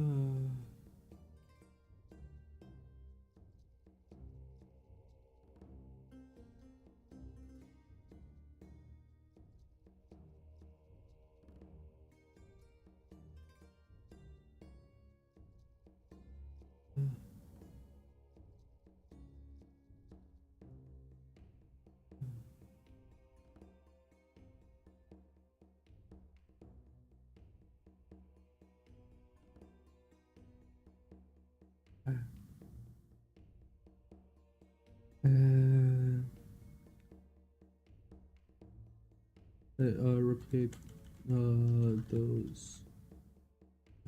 Can't seem to replicate those Oh, that's annoying. Usually, what I do is I don't try and stick to a specific narrative. I try to focus on broader, like broader goals, right? For example, I know that I want Jin. I know I wanted Jin to set up demo at some point, but I also knew that Jin was the kind of person who has no interest in running a country. I know I wanted demo to exist. I know I wanted Jin at the head of it. So how do I make that happen, right? I say, okay, under what circumstances could Jin want something like demo? Like, under what situations could Jin create something that could eventually turn into demo? And I was like, well, Jin is the kind of person who would want to, like, who wouldn't, like, feel comfortable trusting an organization like XCOM. Like, sure, he's willing to deal with them on the matter of literally millions of lives, say literally billions of lives are on the line, and he wouldn't be able to live with himself if, like, Earth fell to the Ethereals. But he also doesn't like that he's like entirely dependent. He was entirely dependent on XCOM for basically all of his resources. So I was like, okay, that means that he wants like some sort of source for all these supplies. I could have maybe like had him deal with organizations in Skyrim or in Ranma or even in BattleTech if he decided on a few ways to be more careful about it, but uh, he didn't have a serious interest in all of that. So yeah, like for example, let's say that. So let's give me 2 points of the story that you're trying to connect right now, right? Because like the way you do it is you kind of build up intermediate parts that kind of work towards things.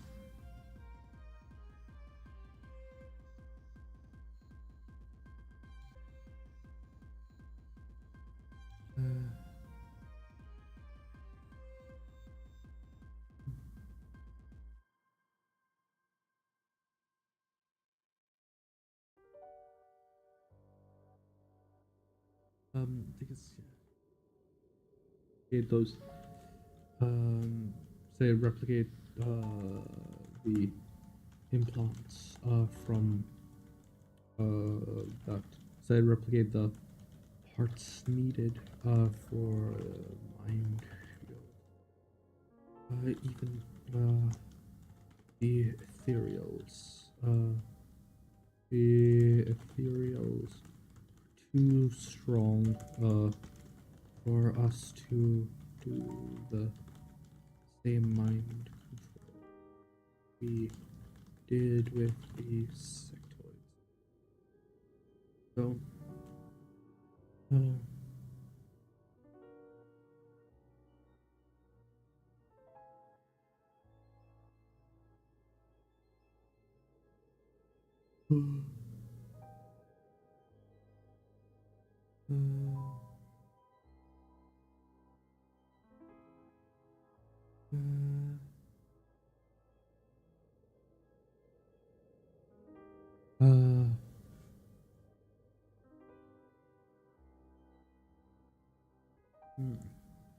uh, so, the, so, Valen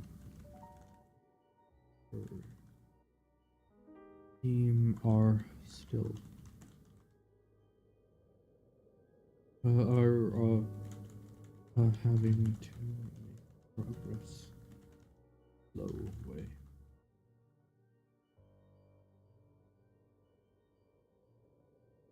Is that why, like,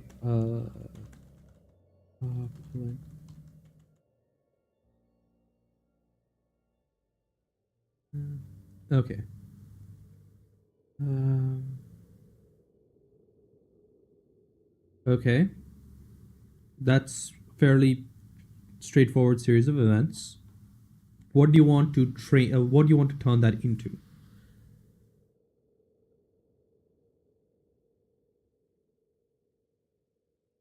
If you want to like talk about it in a written format, that's slightly different. But that's just like limitations of the medium. You need to approach it slightly differently.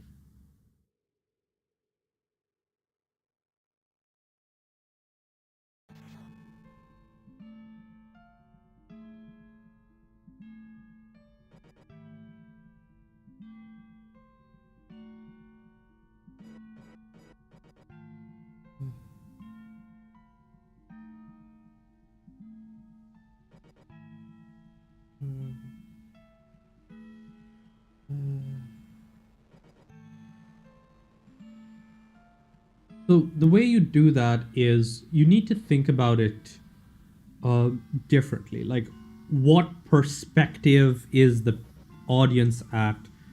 What information can you derive from it? Like, if you want to do it, you would say, okay, the easiest way to have do you want to have the character start? You want to have the dragon startling the knight, which means that you need insight into the knight's thought processes. So you have the knight entering this place, so you can describe it as dark and damp, and then you say that in the distance he sees something glinting, and then you start to describe the sword. That gives you the ability to focus on the sword, and then as you finish the description, you describe this sort of surge of emotion that races through the night, and the flash of whatever of like the mental image of the dragon, and you see that you get the knight like topple back.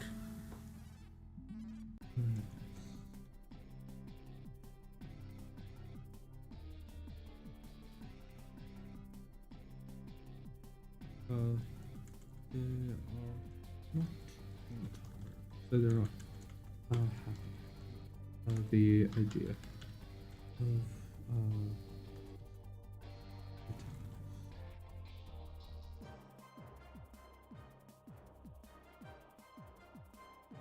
so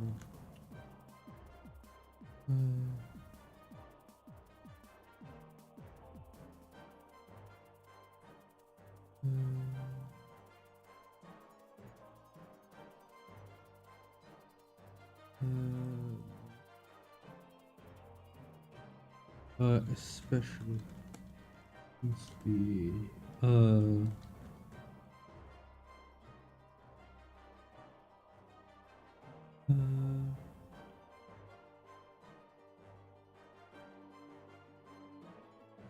then you can have him like think back to when he gets it, right?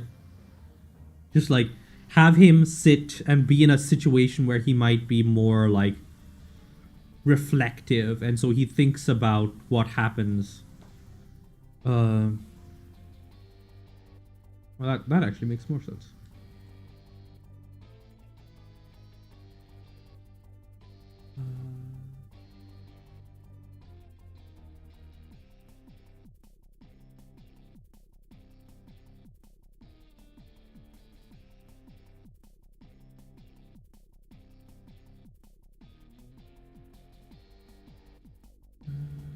So yeah, like just have him like it's after a battle, he's cleaning the sword, so he thinks about the first time he gets the sword, and that's like an easier transition point.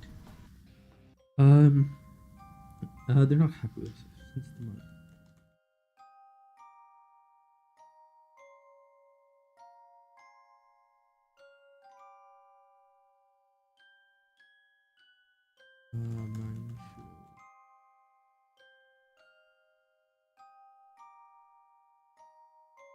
So yeah, that's sort of how you figure out. Like you have to think about where the person is now, where they're what is the scene you're trying to set, and like what's like how would you like within the context of the story how would you get to that point? Not maybe not physically, but from the perspective of the people involved in that situation.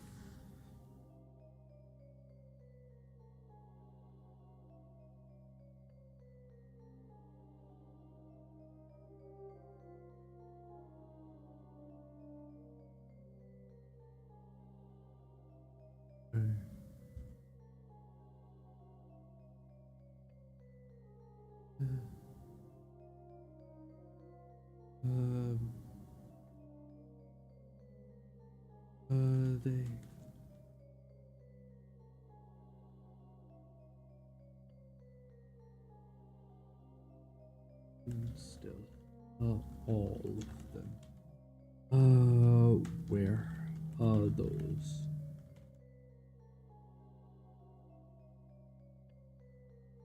Listen.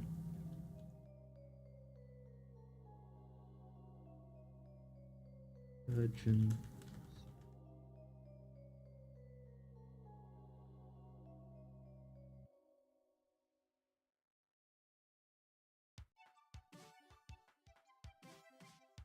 If you say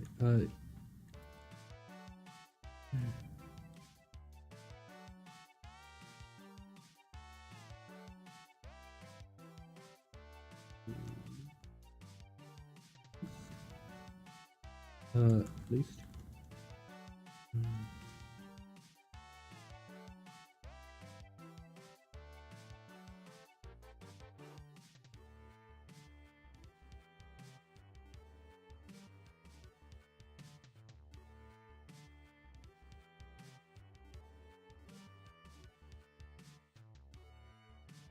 Not without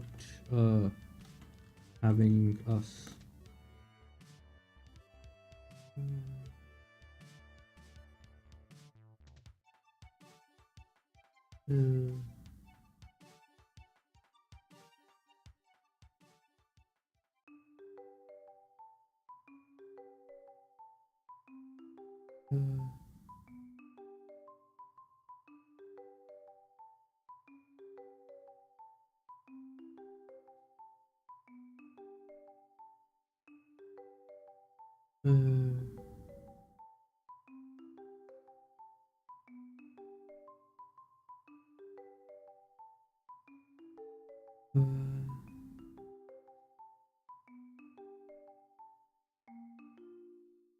No, without having this number.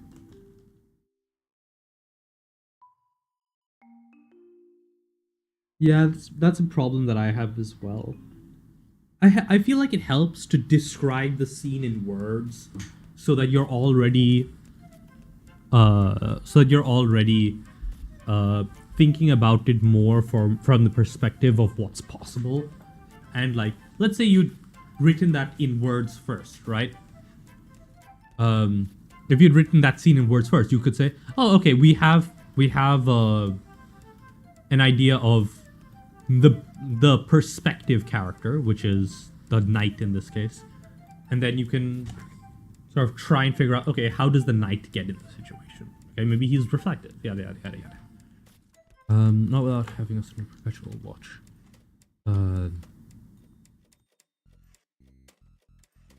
Rafi,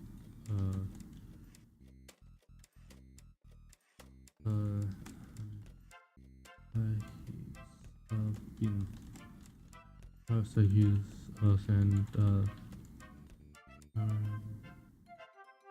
and there have been people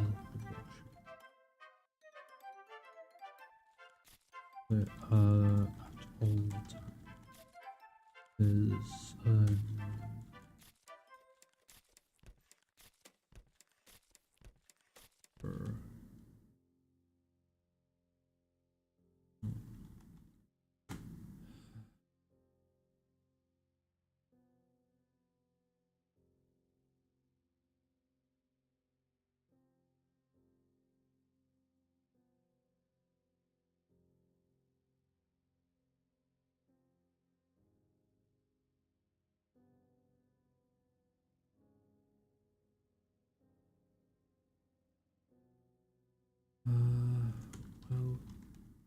well, if you need an out, you can.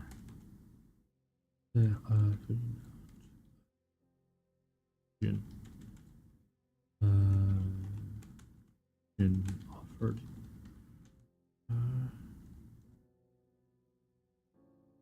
I've been setting up something.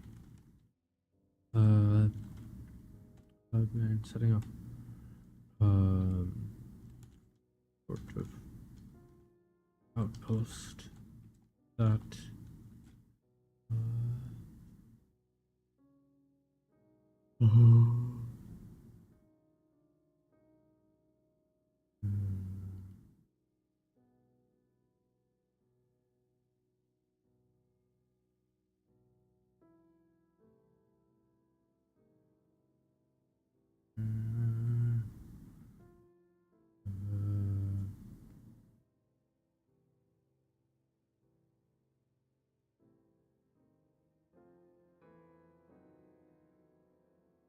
Okay.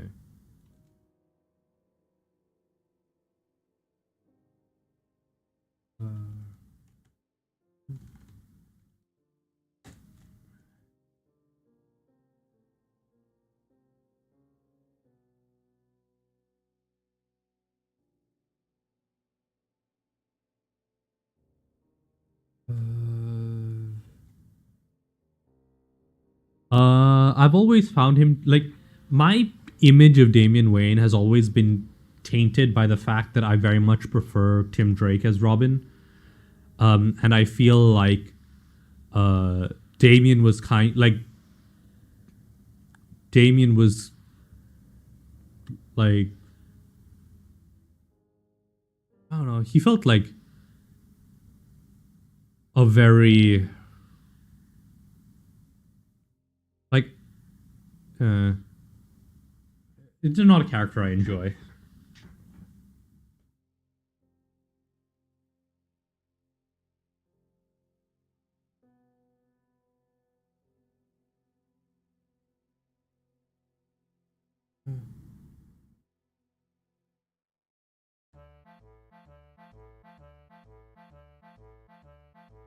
Well, if you need an out, Jennifer, I've been you.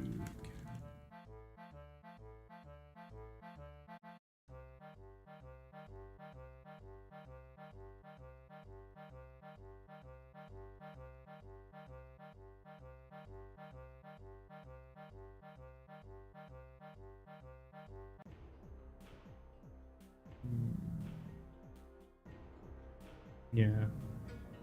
I don't remember too much about those, so.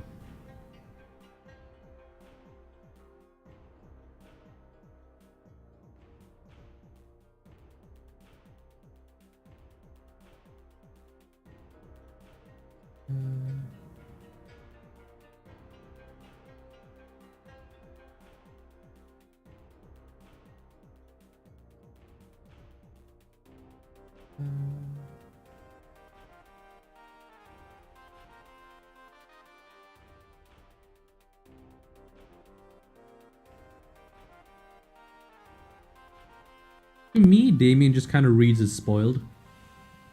So that's kind of like my main issue with him.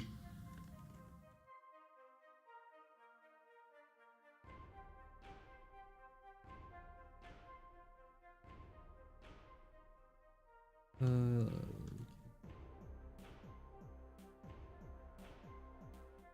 connect.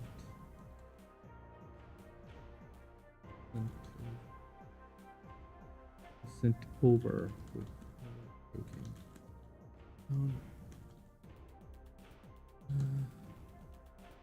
Yeah, I've never found those sorts of characters particularly interesting.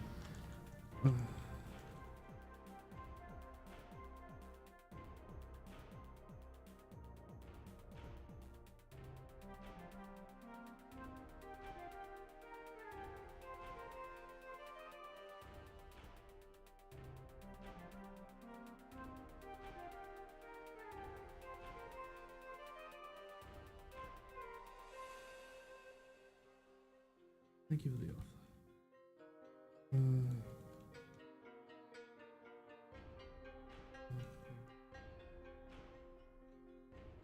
Yeah, others.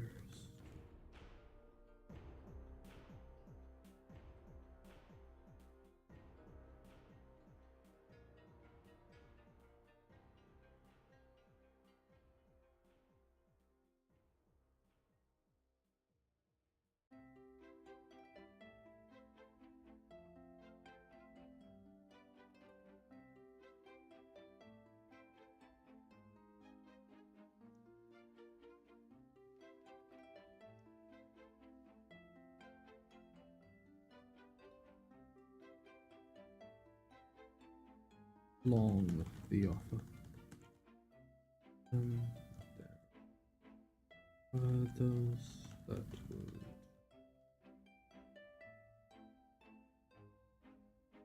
interested.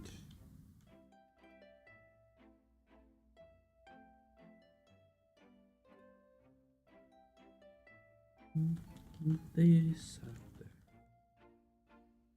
Ooh, nice. What are you planning on doing?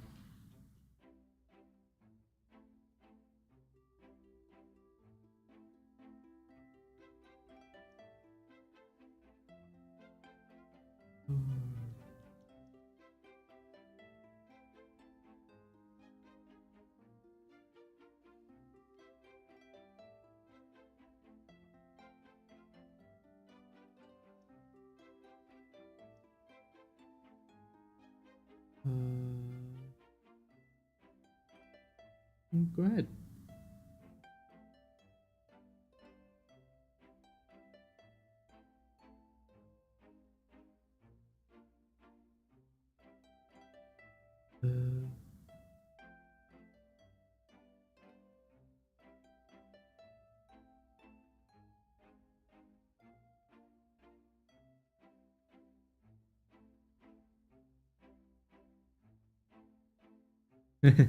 Nice. Uh,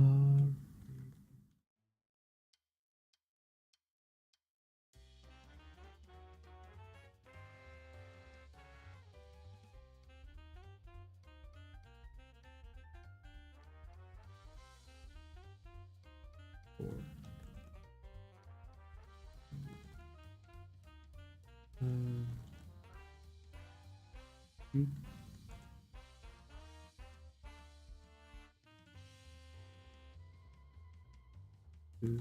Zone.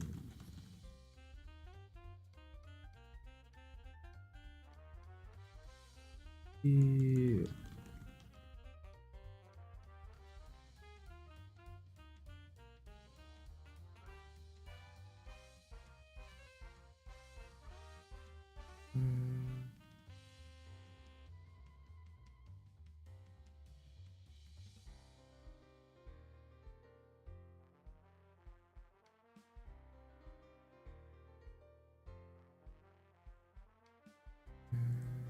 We would likely need to travel.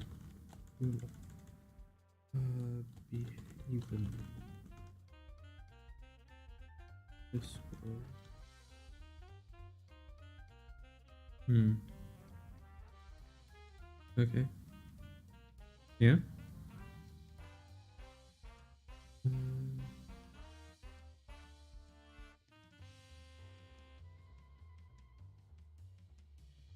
uh, uh, uh,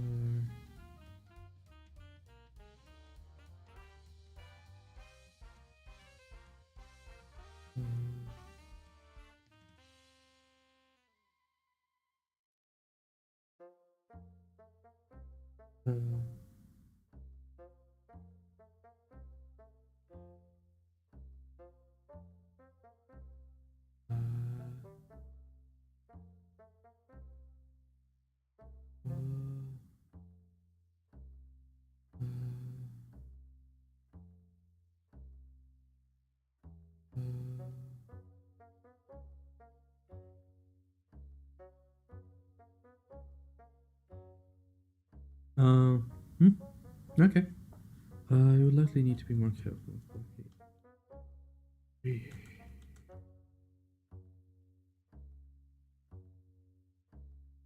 Builds.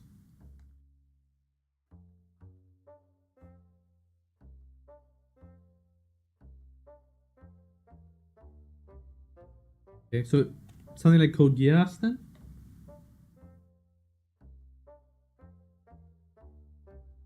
Um, you would likely need to be even more careful as well. That's true. Keep the existence of demo more valid than could have. Uh,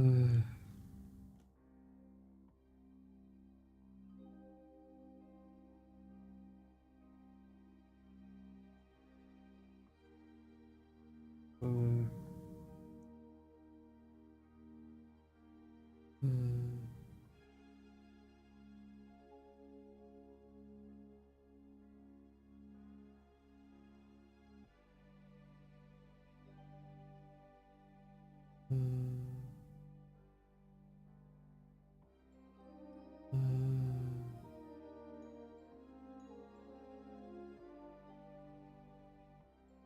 Oh, okay. Code Geass is kind of the situation where um everybody who gets the Geass gets different uh powers based on it.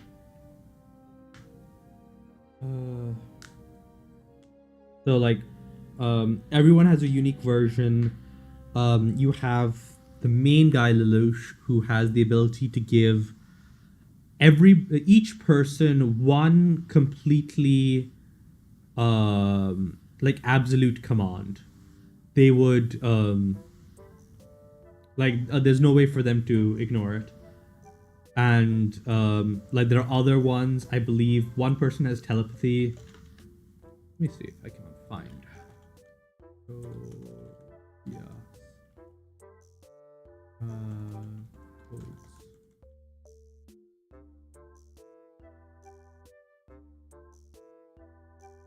Codes of immortality. These are the people who know, who have known codes. So Lelouch is abilities. Yep. So the gas, which means that he can plant.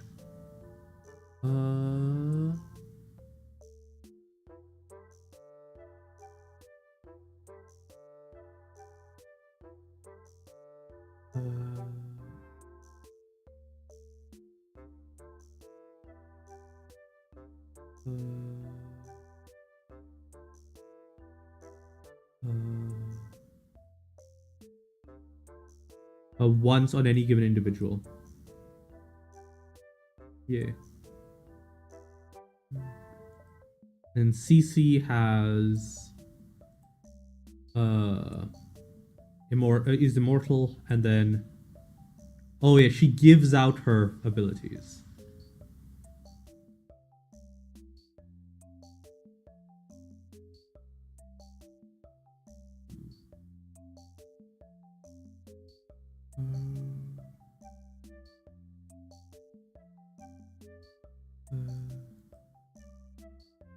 But yeah.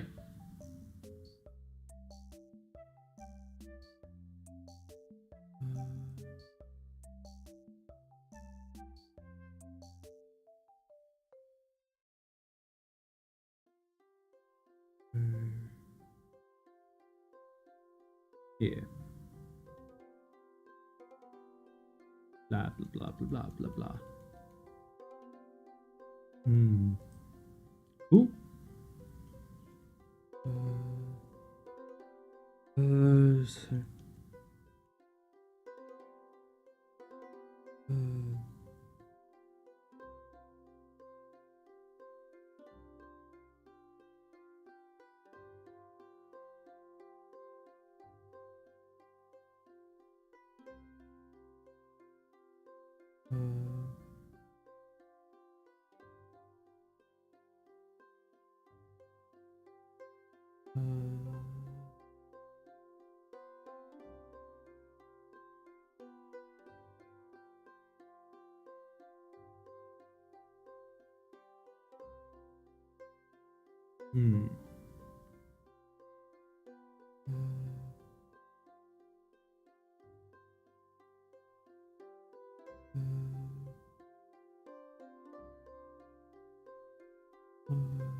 So, still.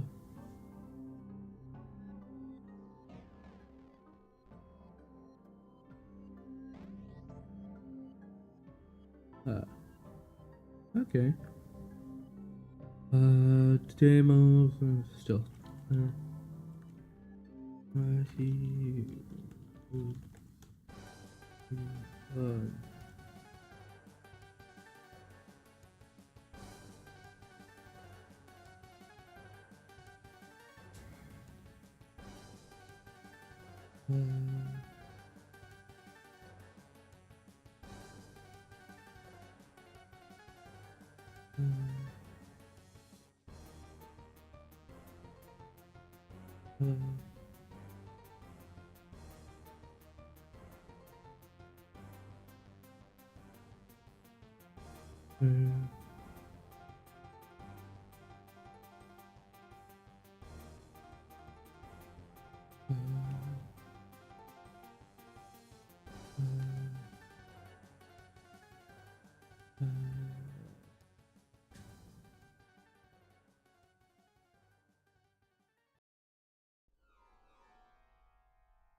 Oh.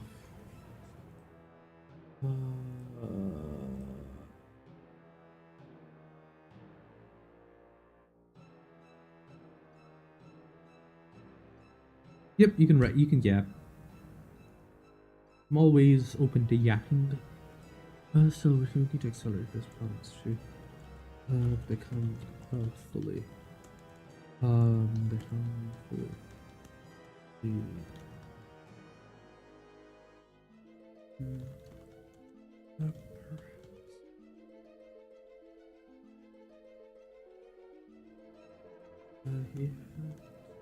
So he did need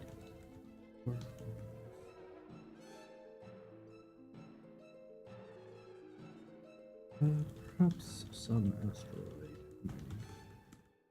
The ability to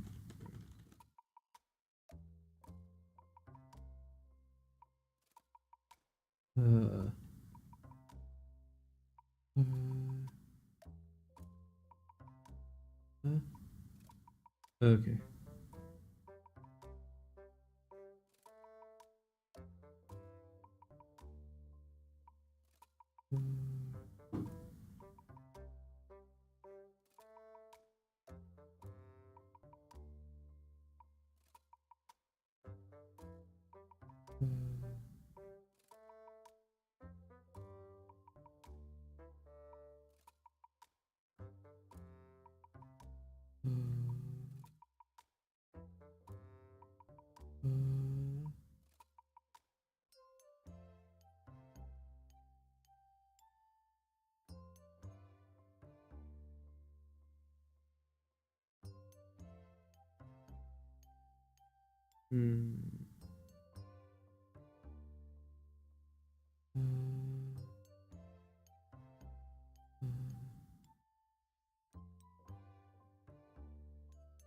Perhaps mastermind, the ability to bring, or say,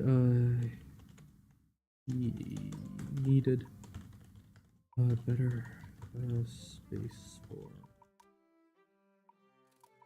for capabilities.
Okay.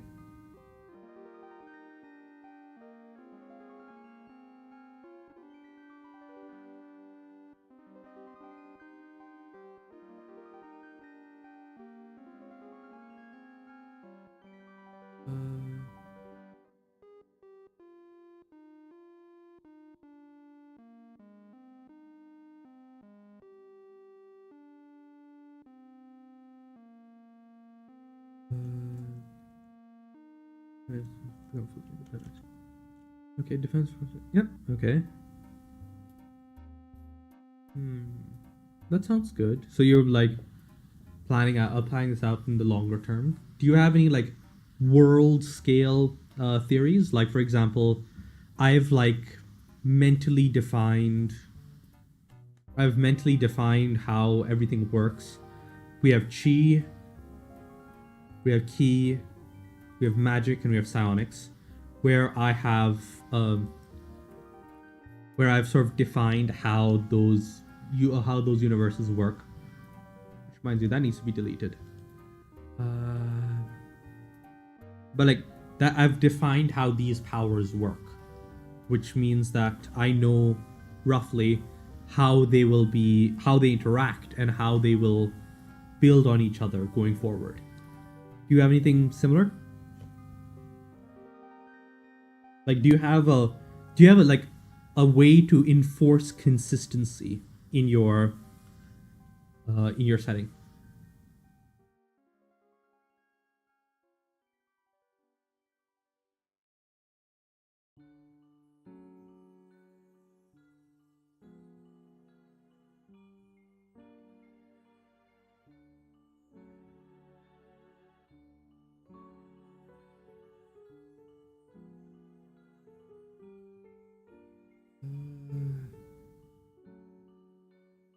So, like for example, in Power Rangers, the idea for the thing that connects all of the Power Rangers universes is the power grid, right?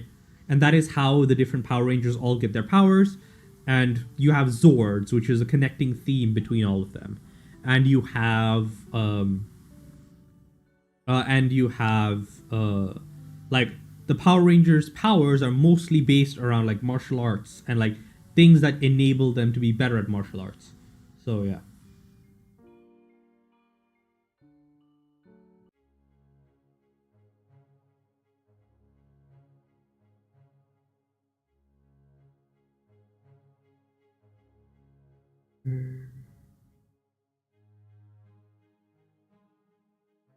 Uh,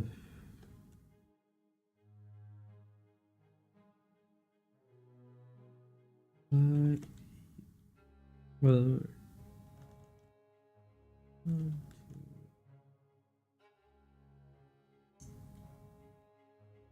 uh,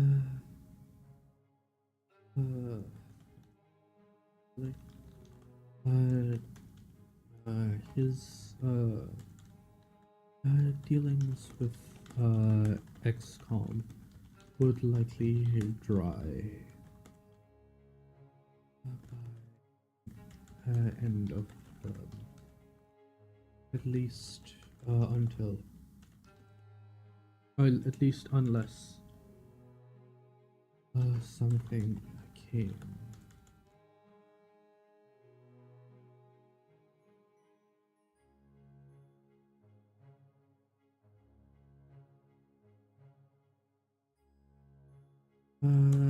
He will.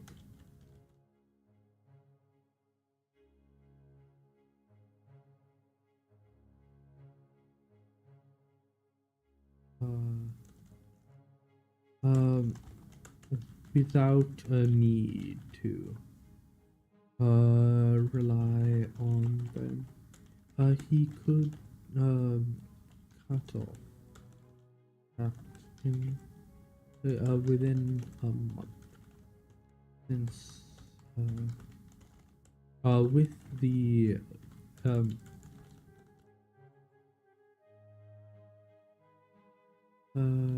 his dealings with Exomoran. He has Greyfields on them, and ideas the defenders are looking at. Yeah, but like, how does Golden Drive relate to? So okay, so you've got those three are kind of like different times the gray fields are acting as defenders, and then uh, what about strikers? How is say does strikers also involve the gray fields, or so are you like keeping this sort of gray field line of abilities where they all effectively have like individual quirks that they inherit for some reason?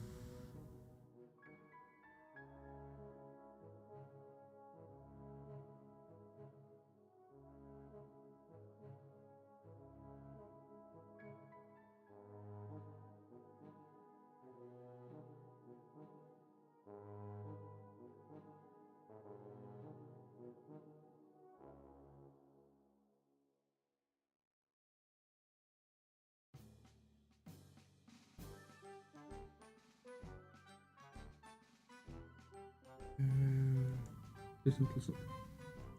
Comes unless something comes up. He had say the people from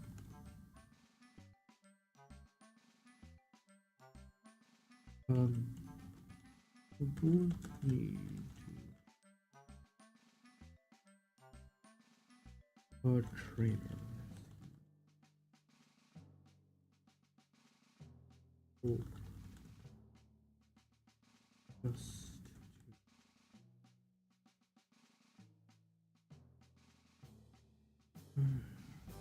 flipping, flipping. As he left the people of XCOM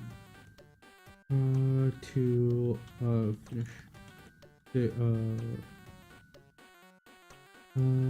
as the sorry once the people. Okay, the golden team is in space. The drive is on Earth. Okay, and then so you're doing it sort of like so are you making it so that like the Greyfelds like I'm assuming the Greyfelds is like a family, right? Okay, it's like bloodline where okay.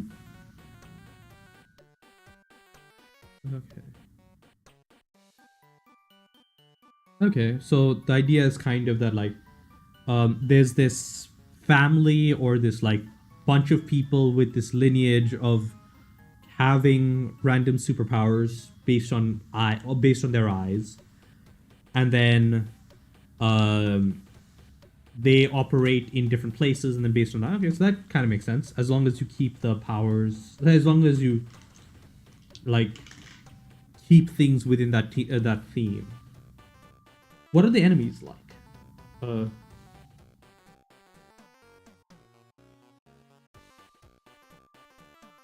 once the people had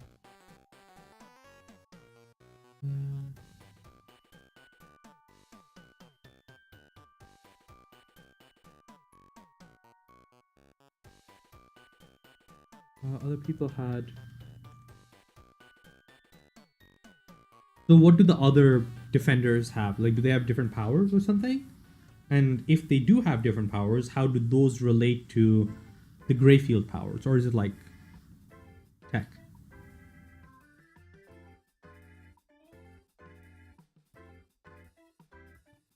Once the people, some of the people once the workers had finished unloading every.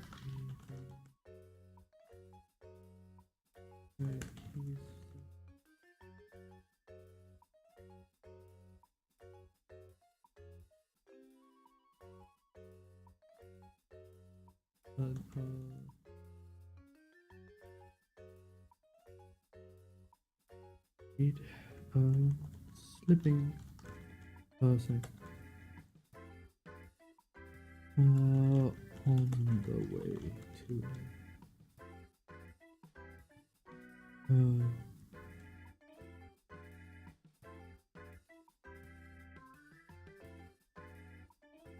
Okay. So it's like biotech bad guys.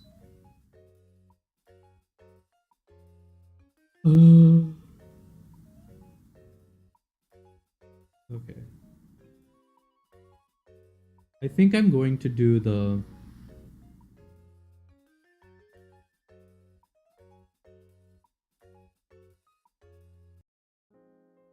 Okay, I think I'm not going to do the uh, game jam stuff on stream because I think that I'm not able to focus well enough. Uh,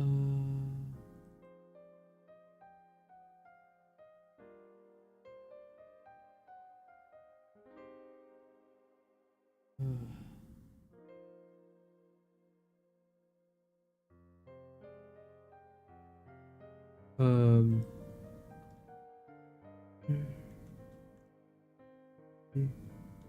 uh,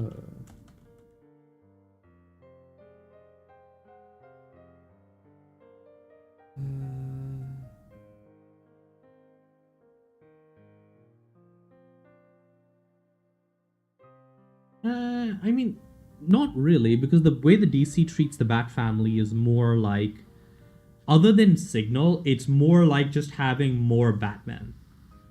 Right? There's like some differences, but across all of the Bat family, it's the same core competencies. So they all act as basically the same character whenever they're inserted into other things. So, like, the main reason for the expanding Bat family is so that you can have Batman, you can effectively have Batman in more plots at the same time by in different plots. Like, you might not expect Batman to be in the Teen Titans, but because Robin exists or because Nightwing exists, you can put Batman into a situation where Batman wouldn't normally be. It's a slightly different character and obviously plays out differently, but yeah. Once the work is finished unloading everything from Heron, he sent it into the void. As he...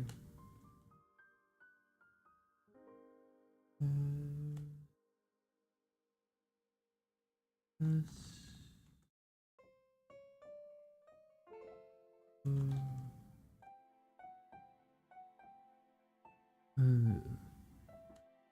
um, off.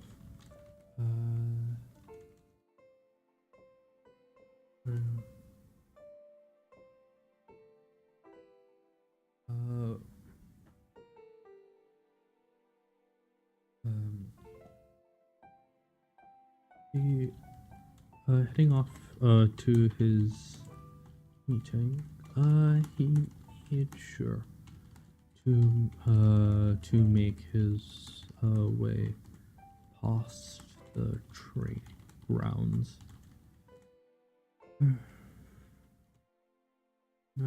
He needed to check in with his, so with the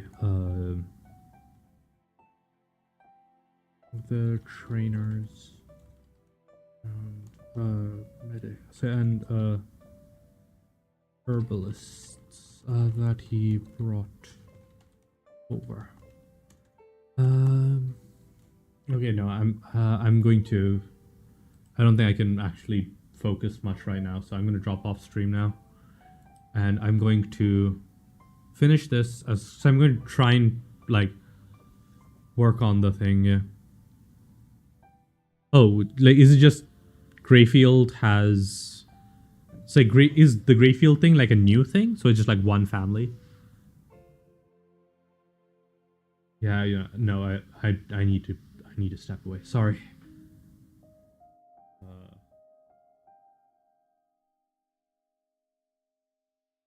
Yeah, I really need to stop. Sorry.